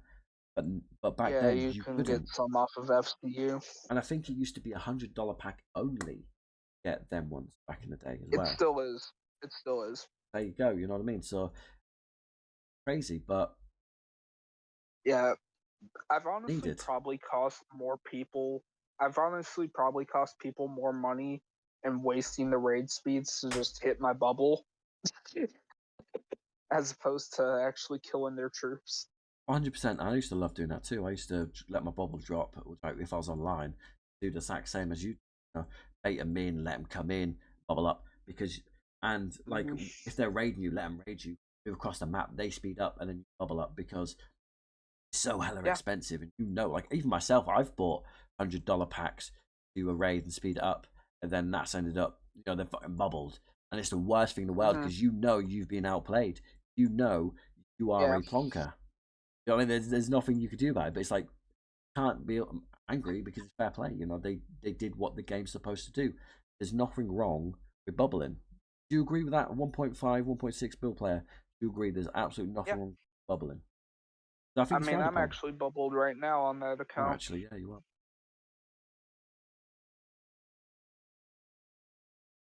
That's also partially because there's a couple NNV players in my city, so I'm like, Oh, yeah, you. I don't want to fight. I wouldn't fight envy. It's not a wise option. No. Envy are definitely elite. As said, 6 months Yeah. time, I could see them being number one globally. Could even be less time. Hmm. Not taking anything away from PRA. PRA are fantastic faction, good fighters, but I just feel Yeah. like fight from NV, I think he could lead them to victory. As we touched upon, Hmm. leaders of factions make a world of a difference. Fight, great leader. Everyone listens to him, they respect him. Yeah. And in a faction, you need your members to respect you. Like, you tell them to go Hmm. into a fight, they should go into that fight. They should trust you blindly. You know what I mean? Yeah. Because they know you're not ever going to put them in a situation where they're going to lose for no reason. Sometimes you have to lose Hmm. for a reason, to be able to then zero somebody. Sometimes you have to take that hit. And I've been there many times, Yeah. losing hundreds of thousands of troops to try and zero someone. But overall, if you can remove that threat, like back in the day, which is not really a thing these days, right? So back in the day, we used to gang up and zero all the big players one by one to ensure that they couldn't come and get us at a later date. It was a safety thing. Now, you can't really do Hmm. that. Everyone's big, theory. Like Yeah. when you get big, everyone in your world is big. If you're small, everyone in your world's kind of small, other than the big people, right? There's a few big people, everyone else is small. Yeah. Whereas back But then, I mean, a few bigs, that's it, and you can attack thinking them. about it on my scale, I'm tied for the like person with the highest stats in my faction. Like, there's somebody with stats maybe 20-30% higher than me, but at the end of the day, as long as my strategy's sound, I'll still be able to be a better fighter.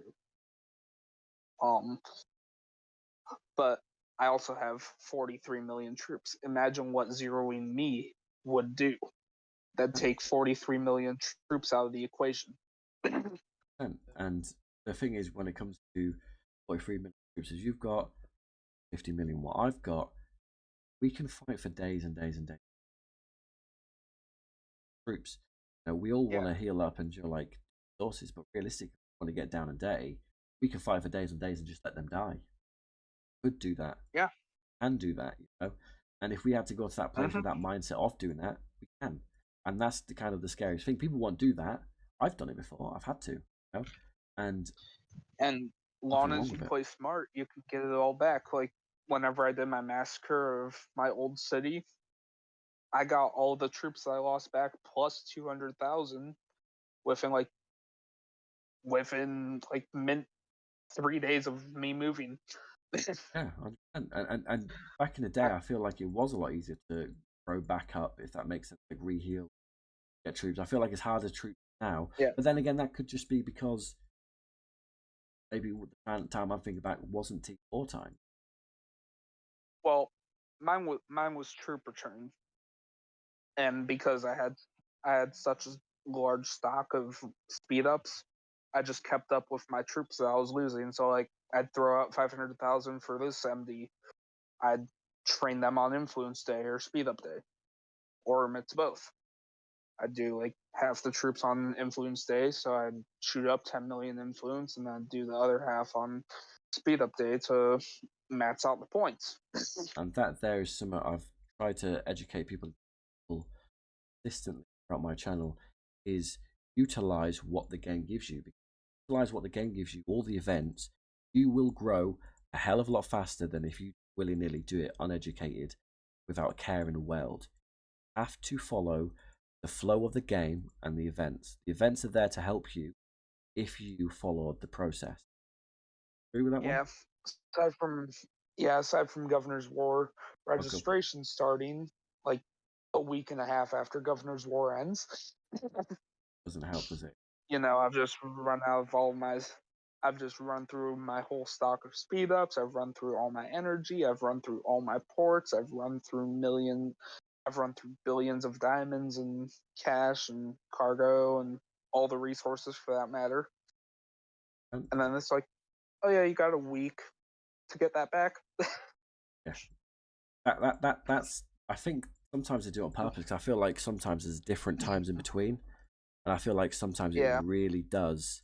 Yeah, I think they kind of monitor the game, and they go to a certain extent to do it on purpose, Hmm. try and keep certain people Yeah. smaller, or limit you to buy more packs. I think that kind Yeah. of is a part of the I reason why. remember there was like a 6, 7 month gap between the first two governors' wars, at least for me. So, that's plenty of time to build up your stock, but also that's a long enough period of time where you forget Governor's War even exists. So you don't build up your stock. Yeah, times have changed. Everything seems to be a hell of a lot more fast paced. Back in the day, I feel like back in the day there wasn't rush, there wasn't big speed in life. You kind of didn't fear what was coming next. You just kind of was able to just as it come. Whereas now Yeah. you're thrown in the deep end 9 out of 10 times, and very hard Yeah, like they to don't need, cope with it. like they'll tell you a day in advance when FCU is coming, but they won't even tell you when Godfather trade is happening. Yeah, and everyone waits for Godfather trades. Like I've just spent Yeah, majority of my gold, but I guarantee very shortly I'm going to pop up and it's going to be um, VIP VIP. store. Yeah, 100%. And I know it for a fact because it's always the way it goes. Always the way it goes. I Hmm. feel like the game knows the economy and the way it's going, Yeah. and they know how to manipulate and control it. It's all a control But thing, right? It's what's funny all a is control. I've actually gotten different answers on the same day from different VIP GMs. Like on my mini, I asked, when is the obscure weapons event gonna start, which is the actual name for Godfather's trade, and they were like, "Sorry, boss, we don't know this information." And I asked my VIP GM on the account that you're on right now, when will it start? And they said tomorrow, boss.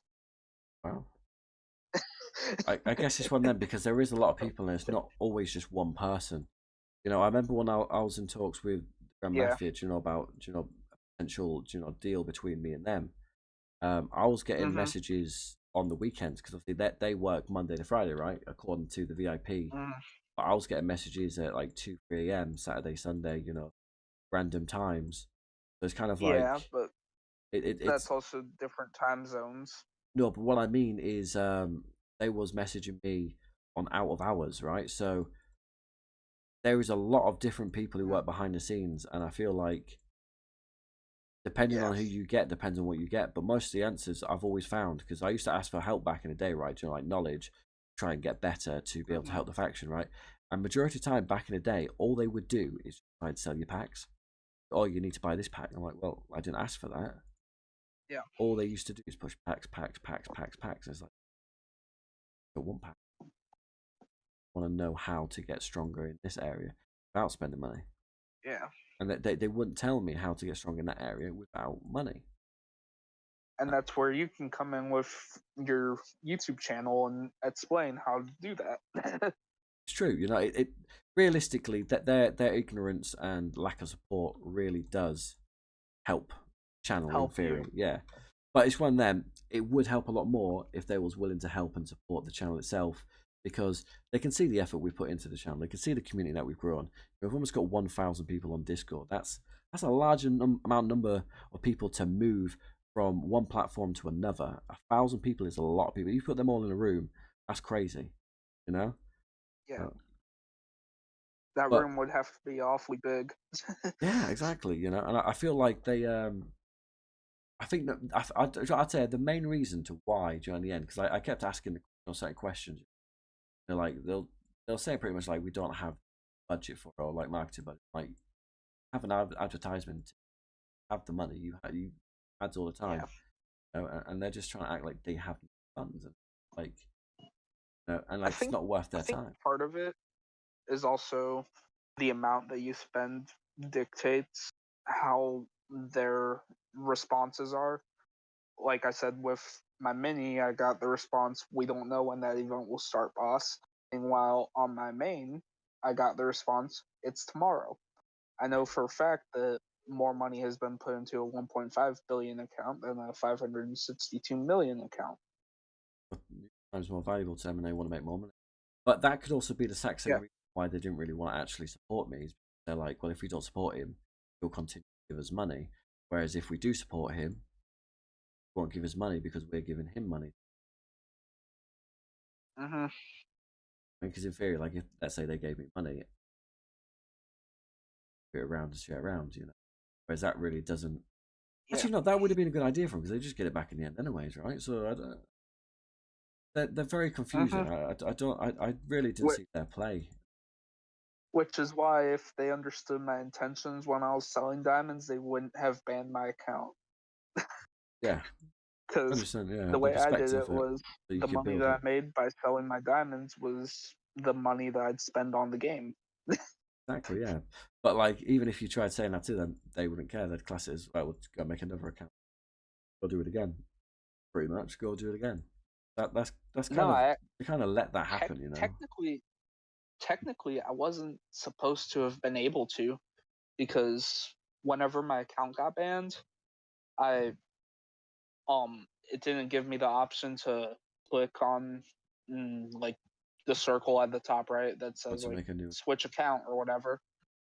I tried uninstalling the game and reinstalling it. That didn't work. I had to actually factory reset my entire phone in order to make a new Gmail and then and then install the game under that new Gmail to access my account, or to make a new account. So I technically shouldn't even be playing the game right now. so it seems like pretty much when they do actually um, ban you, they really do kind of IP ban you, Yeah, device ban you to an extent. Which is good yeah. because then it lets you know that you're kind of a bit safer during when they do ban people. Well, But then you're also well, able they to just they reset dev- your phone and go on again. they device ban you. Yeah. But if you factory reset your device, it's kind of like a new device, I guess. That's probably how they read it. Probably so. But it's I feel like they let so much go on the game what isn't acceptable go on in the game. But then silly Yeah. little things, they really like buckle down on it, you know? Like in theory, them Mm-hmm. resources had to be farmed to start with, right? Why obviously I know in theory it Yeah. could be classes taking money from their pocket, right? Because if you can get it from them, you'd have to buy it anyways, right? I've bought resource in the past. Mm-hmm. Um but like is it the end of the world? You know, is there not more important things you could be worrying about? You know, there's a lot of silly things what people get Yeah. banned over for no reason. They're focused on, then maybe more important things in the Mm-hmm. game. It's like why? And it's funny. They've sort of worked it out now, in my opinion, at least compared to how it was. But for like Well, they was banning six, people, weren't they, seven, for like eight, having farms eight and stuff. governors wars, for like 6, 7 governors wars in a row, every single massacre day, Yeah, there'd be like a 20-minute server delay before you could log in. yeah, and that's where I came from, like saying like I believe to a certain extent that could be a dev manipulating it into their advantage, right? Because it always happened like city versus city, of war, anything where you could get zeroed and stuff like that, guys, right? That's when it kind of happened, right? Whenever you was in a vulnerable situation where you couldn't get out of it, that's when it seemed to Mm-hmm. happen. You know, you'd always come back and there's a Chinese guy next to you fingering you. That seemed to be the common thing. Yeah. You know? Also, a public service announcement, guys. Medusa wants to tell the Grand Mafia to bring back the delete button for gifts. They've currently changed it from Yeah, an that threw open me to off this delete. morning. Yeah, realistically it doesn't change anything because it just stacks there, so it allows you to kind of keep track of what you're getting, which is a good thing to a certain extent. Mm-hmm. And it doesn't affect anything in theory. It's just very weird. The muscle memory But is gone from yeah, it now. yeah, my muscle memory is completely It's not like happy with I it. have it down to the point where I know exactly where the like faction donation button is going to be. I know where my underboss is going to be. I know where my gear presets are. I just know I could close my eyes and switch my bruiser preset if I really wanted to from Uh, my kingpin preset. I feel that, and I've probably done it. I could probably do the same too, because you got to look at it. For the 4 years, we've probably clicked millions of times in the exact same place. You know, get to the Yeah, same area. You know, and it really threw me off because my old phone was like about an inch like smaller screen wise. then you have to get used to that inch So movement. yeah. We don't know how muscle memory works, but this game is very much reliant on speed and efficiency. That's what Hmm. we all need and have to focus on. That's what gets you through, Exactly. especially during fights. Because I mean, unless you're VIP 19 or higher and have super presets, where you can set the specs, the gear, and the formations in just one fell swoop. And take in mind, guys, as well. Back when we first started the game, didn't have all this fancy VIP stuff because nobody was that high. VIP 15 for years and Was years the and highest. years was the highest anyone ever really kind of got to. Was kind of unknown. You know, so we didn't really have all this fancy, auto train and do all your specialties together, free specialties. You know, we struggled. We struggled. Like the start of the game was a true struggle. It's like in theory, I feel like Hmm. like an old person saying like we paved the way for you, but it genuinely does feel like we paved the way and we really had to grit our teeth and work hard to build everything, Yeah, build every single billion influence. 100%. 10 times harder than what it is for new people. Yeah, I'd I say mean, that's never easy. I've even tested that with a few accounts, which I like deleted after a week because I just see like, oh, how far can I get this account in a week? I get it up to like 10 million influence, as opposed to when I first started off, it took me like a month to get there. And 10 million was And actually a fair size for the first like 3 months. See? And 10 million yeah. accounts were actually doing pretty damn good damage for what it was at that point, and there was a lot of fighting. I remember from day one Hmm. of the game, I was actually fighting, literally. I knew I had to fight for Yeah. my honor and get the respect straight away as a leader. Worked. Also, a big tip for anybody listening who wants to build their own faction, right? It's very hard work. If you want to build a faction, you have to build a faction on the first day City opens, because you need to be able Oh to yeah. invite everybody the first day. You want to keep kicking, won't change your name or go straight offline.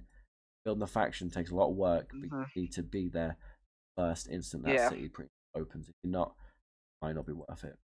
You know. I've I've been in R4 in a few different factions, but I'd never want to be an actual leader. It's just too much for me personally. Yeah, 100%. I agree. It's being at R5 is realistically more work than it should be. Probably Yeah. more hassle You than can't good for the most part. you can't play it like it's just a game, Can't, because realistically you speaking. have, if you got a full faction, you've got 100 people, you know, lives in theory in the game, kind of on your hands. You know that like their moves are they're waiting for you. Like, for me in 5Ps, it's me, PWP, AOJ. So I feel like to a certain extent, as we grow and get like move on, it's kind of like I then kind of have to ensure that whatever decisions I make will be fine for the rest of the faction. Even if, let's say, we're 100 billion, right? TWP are like 40, 50 billion or something. It's still on kind of Yeah. my head to ensure that they are still able to contend with what we go up Hmm. against, and we're able Yeah. to defend them. You know what I mean, it's a lot harder, and there's a lot And more pressure to be a leader on the game than it is not to be. yeah, Fun to not one be. one of my old R5s who I'm not that big of a fan of because of certain things that I'm not going to get into because it's just a bunch of drama.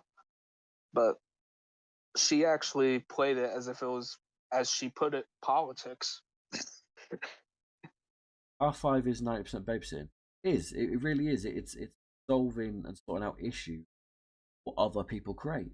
Then you look like the bad guy. Because as leader, as I said earlier on, something happened. I'm like, I take accountability. I will put my hands up and say, as a leader, that was my fault. I didn't hit. No, I didn't order it.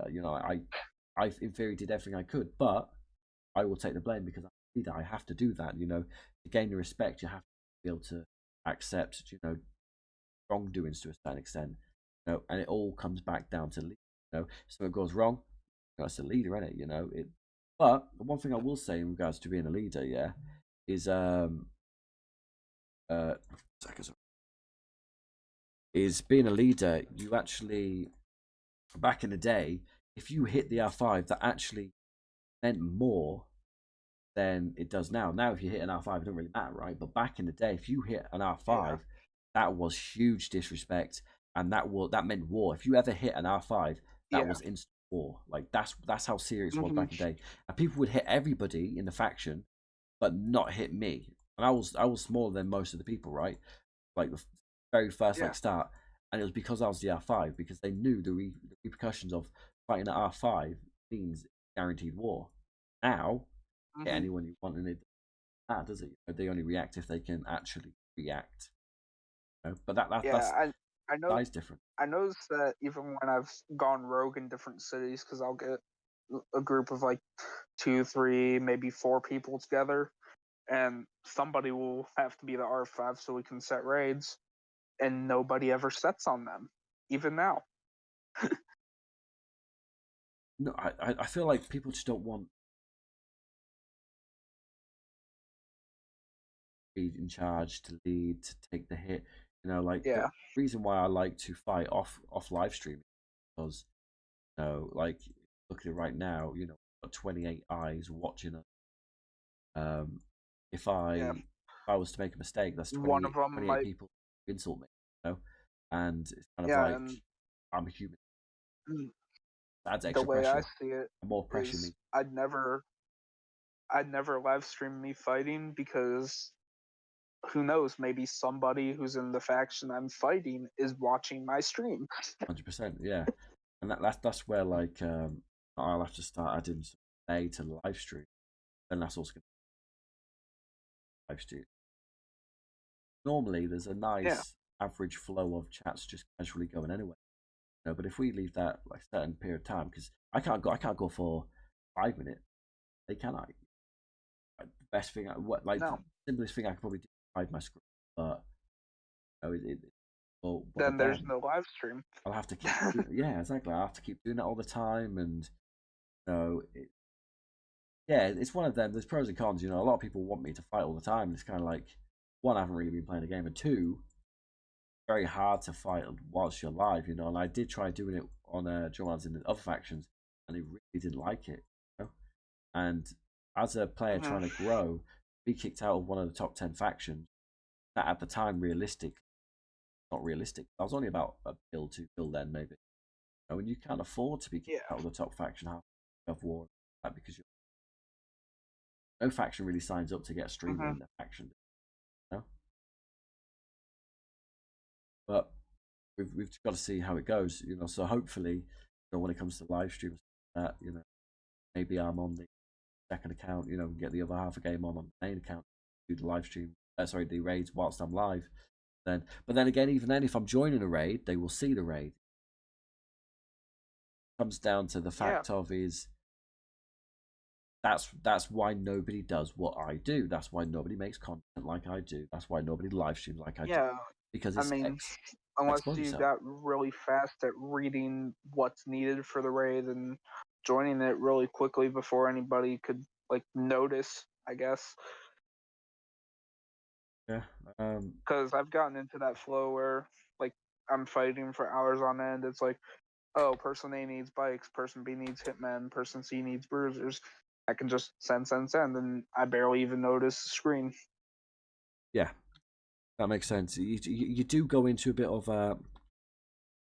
you go in a bit Rhythm. of you go in a rhythm, a bit of a trance, and you get into kind of like your Zen mode after you've just slapped like three, Trance four is the perfect raids, way to solo describe people. Yeah, you do. You do. You get into a trance, a Zen mode. You're just doing it. You're not thinking, doing, because you know what to do. Yeah. And to get to that place, you have to be pretty damn skilled on the game, I'd say. And Yeah. it's not easy to I get to mean, that place. It's quite scary for some people to even get to that place. You gotta accept the fact yeah. of, I don't really mind if I lose these troops. These troops are here to die, and that's a lesson everyone needs Yeah. to learn and understand. Troops are supposed to die. That's why that video I made Yep. has over 12K views from January and still gets 100 views every 48 hours, because it genuinely is the biggest issue on the game. People don't want to kill their troops. Your troops are supposed to veck and die. That's the reason why they're not permanent Yeah. influence, because they're supposed to And die. that and that's probably why there's a 2.6 billion influence player in my current faction who has 73 million kills and stats that are comparable to my 500 million account. Yeah, like I absolute. mean, I'm sure he's a great guy. I haven't talked to him that much, but when you see an account like that, you're like, oh, there's probably a reason for this. Yeah, lack of knowledge, lack of training, lack of leadership potentially. Obviously, I know we got the leader watching us live. I mean, no disrespect for that, but as a leader, you kind of got to push these people and them into fighting, and understand that it is okay to Hmm. fight. Like, this person's Yeah. spent enough money to get legacy challenger set. Like, my main doesn't even have that, and the reason being is because, as you will see throughout my whole channel, I'm trying to teach you guys how to do it in theory on a budget. And I know my account is not a budget by any means, but I'm trying to teach you guys that $5 packs can Yeah. get you there. It may take longer, but patience is an absolute virtue. Like, this guy, 11 bill eliminate influence. He might as well quit the game. Why is he even on the game if he's not going to fight? And I mean no disrespect with that, but why Yeah. be on the game if you're not? Well, he doesn't. He's not active. Clearly, look, because his luxury car influence is on 12K. He can't be active. Genuinely, he can't be active. Be active? Yeah. He was on for UGM earlier. Yeah, full. Where is he? Like, I don't understand.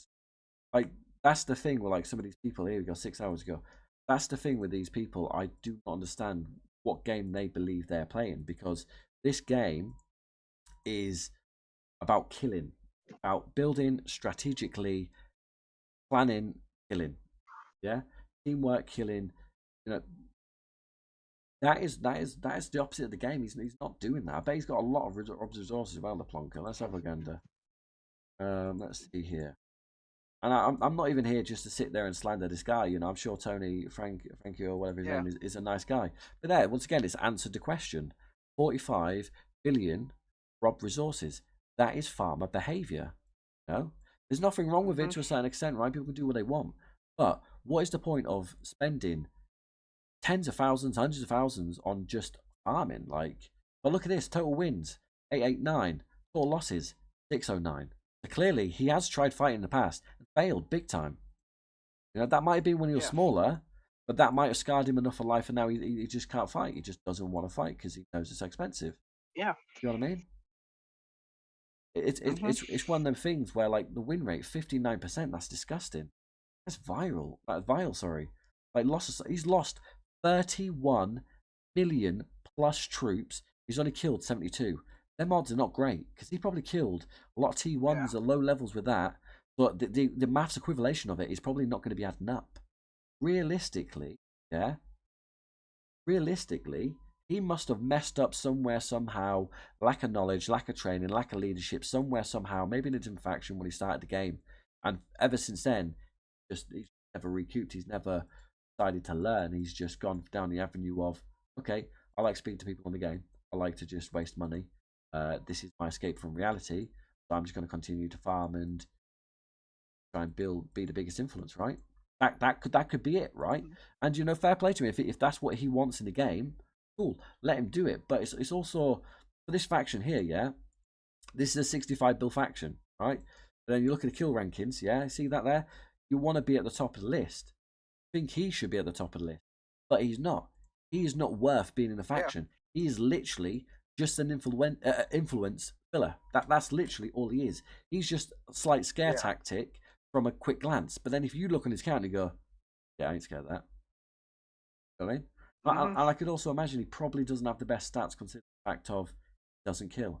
Because if you have great stats and then you just do a random raid or a kill, you will learn that, oh shit, I'm actually quite strong. And I did that on the 2 bill account the other day. I Mhm. was like, oh, okay, I'm actually quite strong here. I'm not as strong as my game on account, but I'm actually quite strong here. Yeah. I'm doing a lot of damage. And obviously he's Mhm. 2.6, right? That's big. That's big. That's big. That's like Yeah. top 200 globally, top 300 globally. You know, where are you at? What's happening? I've tried and tried to help. The leader said, I believe you. You got a lot of kills, so I imagine that yes, you have probably tried to help him. Doesn't listen. Now, I've had it previously in my old faction. They became farmers because I was too weak on them. I gave them protection for many of years. So when the faction relies on one person, so like if we go back to the kills here, you can see D is heavily the highest killer, right? So if these weren't as Yeah. high, yeah, I'd say D is doing almost everything. All the weight is on her shoulder. She's doing pretty much everything. And you see that in a lot of factions. Mhm. Obviously, this one here, you got quite a few people with half decent kills, right? So that's absolutely fine. A good chunk of people, they maybe top 10, top 7 people are actually actively fighting, and they've got a good amount of kills behind them. Right, that's what you want, right? But if it was literally Yeah. just her there and the rest like 100 mil, you go, well, crap, that faction's not worth being in. And when you're picking a faction and choosing a faction and trying to grow a faction, there's a lot of things to consider. And one of them definitely is the kills. If people can't kill, there's no point being in. You've got to kill for the war game. Yeah. Like let's have a look at how many kills That. and like loss ratio over here. Look, 90% win rate, and that's 25k kills. Sorry, fights. Yeah, so that's a lot. That's a lot of wins versus losses. 2.7 losses, but that's fine with 25k wins. Yeah, so Mhm. 1.7 billion kills, losses 114 million. Yeah, which people go, well, that's crazy, right? That is a huge chunk, but the amount taken back more than tenfold. It's like 17x. Whereas the other one, you know what I mean? That was crazy, right? Like his stats were disgusting. And healed associates. Look how many healed. Wounded. Look at that. Crazy. Very good. They have destroyed quite a lot of times, though, to be fair to you. That's not too common to see. That's a lot. Um, Prison times, a lot of times, but then 25k, it adds up. And you really wouldn't think that she would have higher luxury car influence than the other person. So it makes me think that that other person genuinely does not even play the game actively. They come on, they farm, they start an investment or whatever, and they just go off. They can't be playing if they haven't got the cars up at all, right? Mhm. Like, do you see this person talking in chat? Do they do anything in this faction? hang on out. Yeah, I closed the stream to get on the game for a minute. it's I'd say it's a weird one, and obviously D is watching us live right now. We are live on TV podcast. So if you ever want to get exclusive scoops, make sure there description. Maybe D can give us an insight. Is this guy actually active? No. Why do you keep him in his faction? Is it looks more powerful with the influence and it helps with the faction guy and get more people in, or why do you keep him around and active? Down on with him, an actual reason for his distance.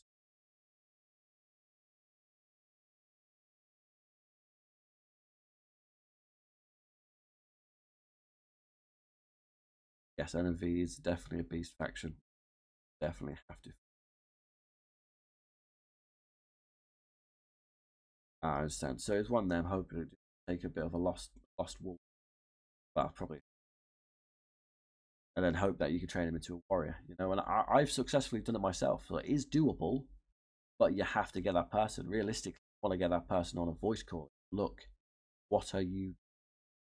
You are doing this wrong. This way, that way. Let's get you back on track. This is what we need. What packs are you buying? You know, like I went on someone's account, guys. Right, who tried to zero me out and kill me. I went on his account after I, obviously became friends with the person, and they didn't even have an investment set, guys. So they spent tens and tens of thousands, similar size to my account, right, around about 354 million, 400 million at the time, yeah. And they didn't even have an investment set. They didn't have a construction set. That is mind-boggling. Nobody taught them that. Like, how does that even happen, guys? How do you not have an investment set? Yeah, I mean, knowledge is power. I mean, um, I didn't even have my specs set up right until I was like 40 million influence. Yeah, because well, Crazy you've as also that got to look at it. sounds. You've also got to level up to get to the point of being able to use all, like to gain all of the specialty. But it's not even as easy Yeah. just doing it because you've got to set it up. You know. Mm-hmm. And I've seen specs set up completely wrong before. I've seen gear set up completely wrong before. Me too. And the thing of it is it doesn't make sense because if you just go on YouTube and type in specialties, I have like three. And you can see at the first ever one I did, first ever video, I believe, I actually put defense on my ones, on my specialty, Yeah. and then I found out defense wasn't really that valuable. I took it off. And, and yeah. And to be fair, you used to not be able to share your specialties, but now you're actually able to. Like, Share them. yeah. I just I Wow. just DM'd my eco set to you. I did not do that. Wow, okay. See, that's cool. See, I've been off the game for a while, so that's kind of cool to see. I like that. That makes life a lot easier, considering the fact of, I come from a place where I've had to sit down and type it one by one for people, sending them free screenshots. You guys don't know how many times Yeah. my faction, crazy. And like even on the video, I was saying to people like, "Oh, I'll stop here, take a shot," and then I'll do Yeah. that, and And then I have to do it, yeah, they added that a few months ago. But now, literally, anyone could message me saying, "Hi, can I have that?" Probably wouldn't send them it. My specialty is a lot different now. Maybe I'll make a new updated one. I don't know. I don't know how much I want to kind of expose now, especially the fact that we're going to be a lot more active in fighting and the public eye with the faction. I don't know. I might not send. I might not Yeah. obviously make a new video on it. I might. You know? It's a tricky one. It is really really a tricky one to compare to. But Mm-hmm. that And person, bless him, he it all definitely comes down to just balance. definitely. Can you send me the coordinates to my? Uh, I feel like I want to send the guy the coordinates to my, like, one last chance in life. Try and like, I'm not gonna try and steal him from you, but like, just try and speak to him to get him to understand there. like more to this, what he's. I sent them.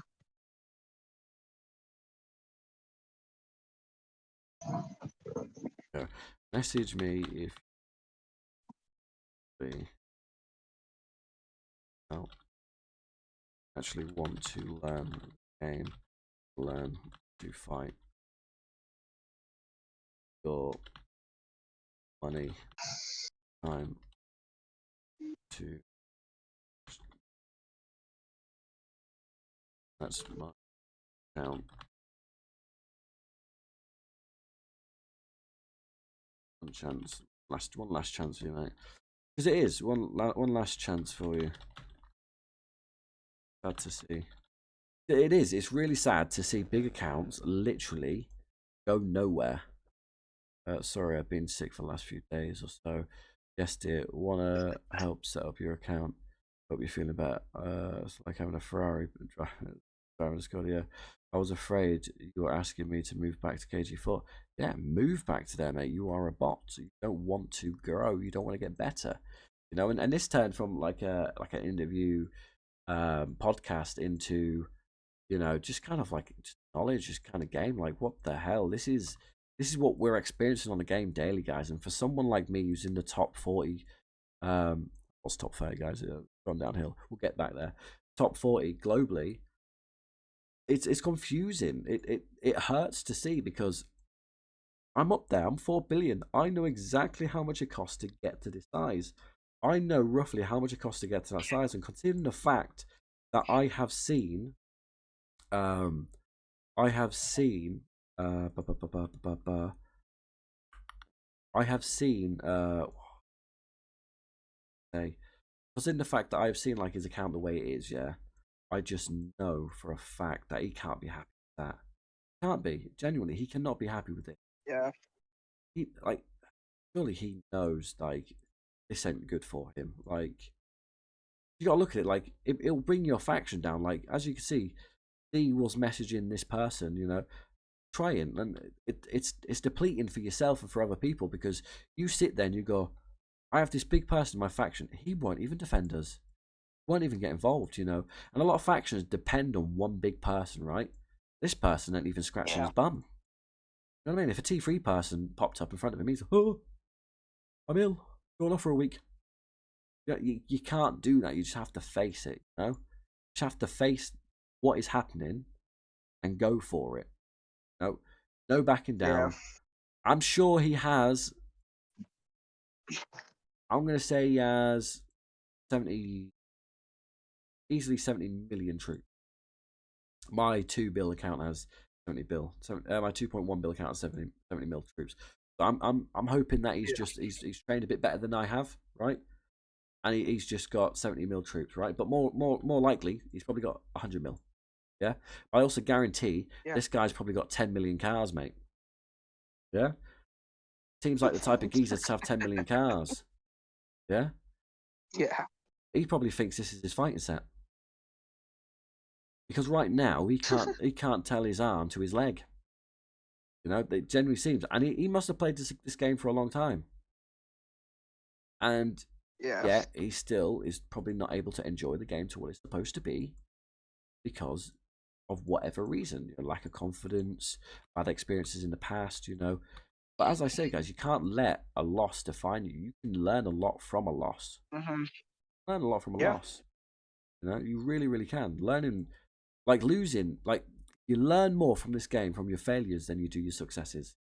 You learn more from your Yep. failures than you do your successes, guys. Let that sink in. You learn more from your failures than you do your successes on the Grand Mafia. Someone bloody quote it because it's so true. It's so true. Like I've won thousands, probably around about 10k fights overall, right? Yeah, I've probably lost 500 times, 400 times, 300 times. Yeah, not too many. Yeah, but I learned a lot more from that than I would have if I never lost. You have to lose to win. You have to lose to win. Quote it. Have to Yeah. lose to win, guys. You have to lose to win, so then you understand what to do next time. Can't like when you start a new job, guys. Don't instantly go, okay, thank you very much. I'll do a job now. They train you, even if like I've done sales, right? I've done sales for a long ass time. I've done it since I was 18. Well, Yeah, 18, right? I've done it since I was 18, and realistically, I've been doing it since 14 gaming networks, right? So I know sales. But every single sales role I go into, I want to teach. Reason being, knowledge is key. Being the best at everything. You can't go into it and know what to do. Even if you've done the same thing that previously, you'll have to go in again because everyone has their own ways, different things. Why on earth would you have that many cars? Yep. I don't think he probably doesn't have that many cars, guys. I was just making an assumption. You know? That he probably is the type to have a load of cars because he doesn't know what he's waiting to be. I remember when I first started the game, I had like 100,000 T1 cars The 100,000 is because bad, I right? I was also like 3 million influence. Yeah, one of them. Right. So whilst I say goodbye to my partner, I want you to speak about this account I'm on right now. The person who's in the chat said waiting to be. Let me have a look at that, my friend. I want to hear your opinion. You tell me, and then I will give my opinion. Yeah. Mm-hmm. Right now, guys, Devil's Revenge is going to be reviewing one of his R3s in action. R3 2. Still. Yeah. Go on, brother. Whenever you're ready. 800 mil influence, 65 million kills. Uh, let's see, are they smart enough to hide enforcers and luxury cars? Yes. 402 total losses, 615 total wins. Definitely need to fight more, get more experience. What tips? Only executed one underboss. Definitely need to, yeah. Fight more, get more experience. You'll definitely improve over time. Only way to put it. Or keep farming me diamonds so I can fight more. Either way works for me.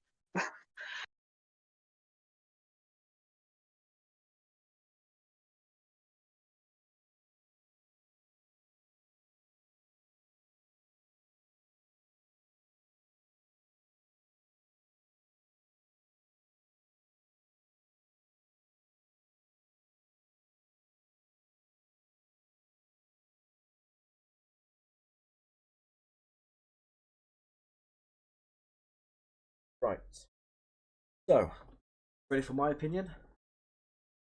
Yeah. And compared to these days, I am harsh to be kind. I used to be very, very kind. I'm now harsh to be kind. Whatever I do say Yeah. is my honest opinion, and I'm saying it because I'm trying to be helpful, not negative, right? Not to put you down, is to make you think about it. First things first, keeping a full gold king set. I get it, I understand it, but why? But why realistically? You know, I understand that some gold king items are better than purple godfather, but some purple godfather's items are better than gold king items. You could have traded them ones, or maybe you just happened to get it all at one time, which is very unlikely, and you're waiting for the exchange, or you wanted to get them all at one time, you know, save them all up and then do it all at one go. You do you, either way, that's fine. But what I do want to say, my friend, get your luxury car up if you can. Your kill rate is absolutely shocking, my friend. You need to really work on that. Talk to your leader. Your leader clearly knows how to fight.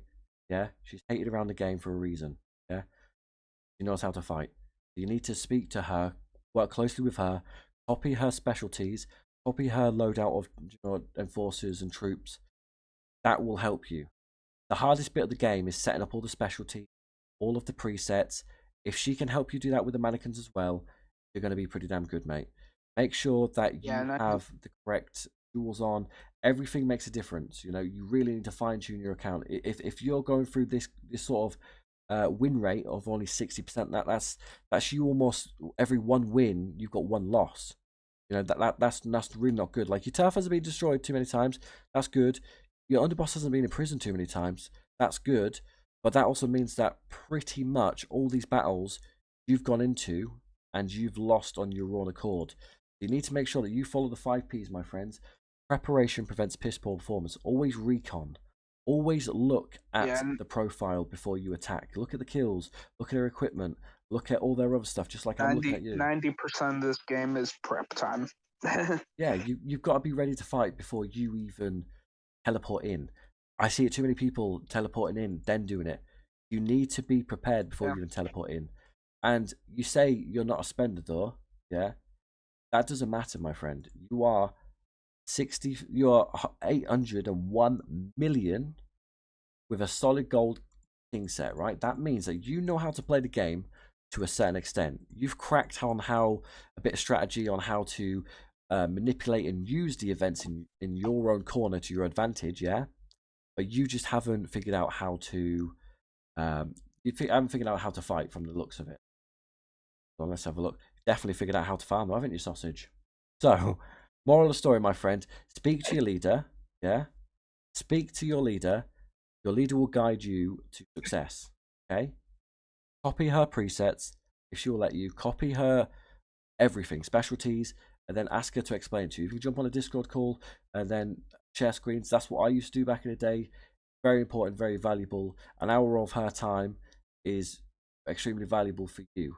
Yeah, because right now, once again, like I said about the other guy, what's the point of playing if you're not going to be able to fight? And this, as I said, you learn more from your failures than you do successes.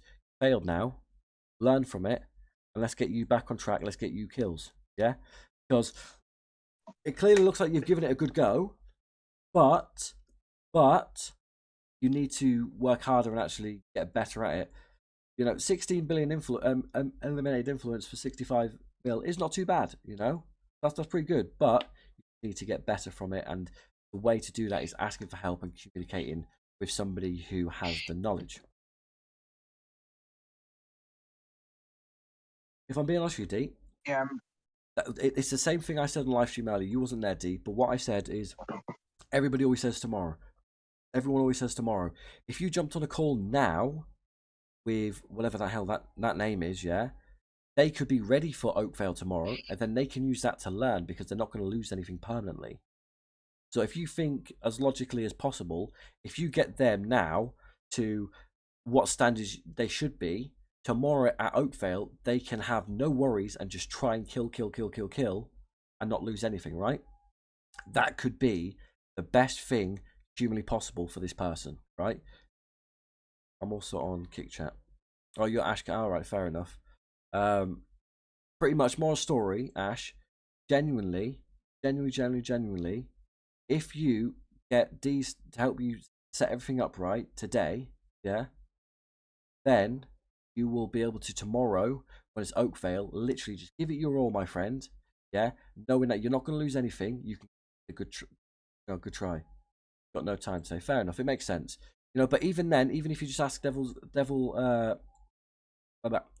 Devil's Revenge, he has all the presets. He absolutely will be able to give you enough information to get you to the point where you'll have no problems fighting tomorrow. And then your R4, sorry, I thought she was the leader. D could come across tomorrow and then fine tune it again for you. I understand schedule. Yeah, that's yep. absolutely fine. But I think I'm sure you would agree with this, Devil.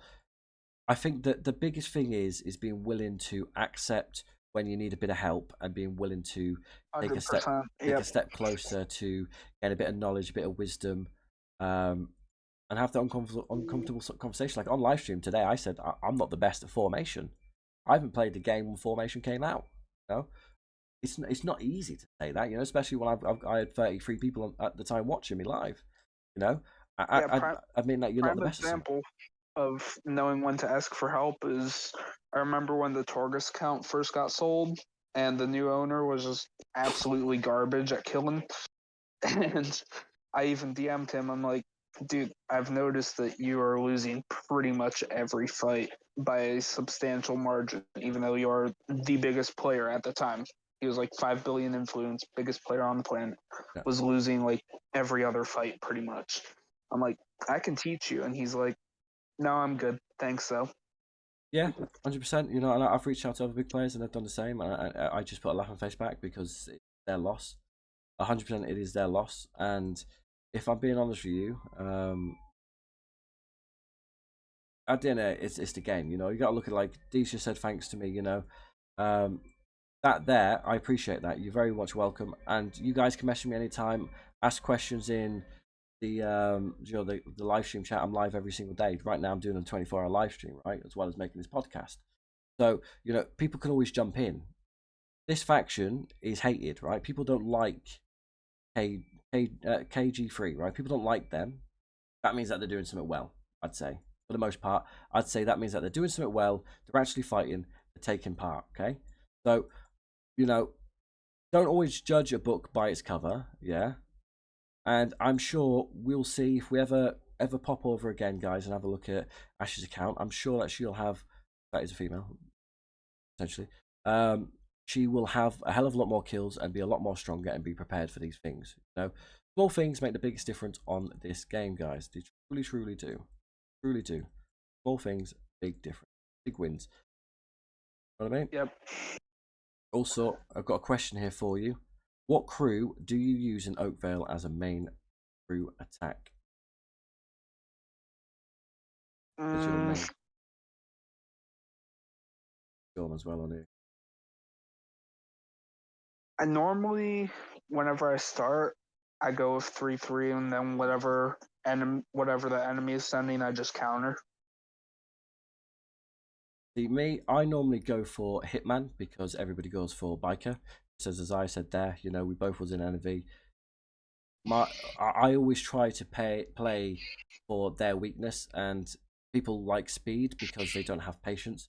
I have patience. I will catch you and I will fucking finger you. You know what I mean? That's the way to do it. Catch them, finger them, just keep going. So realistically, I like Hitman, but depending on what the fight is, what the battle is, what you're holding, what you're attacking, kind of go off what other people say. I'm a female, yes, also Ash. I always get it mixed up, and I call people brother, and they get upset. But I don't know until you tell me.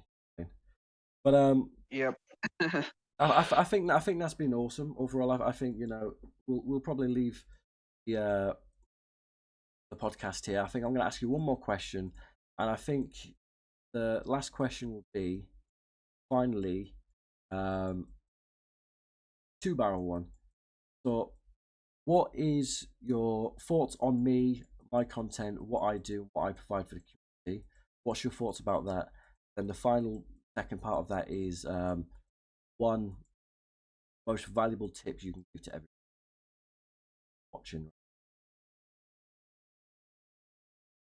I'd say your content overall is phenomenal in just how much you actually cover with the game and how much you read into everything.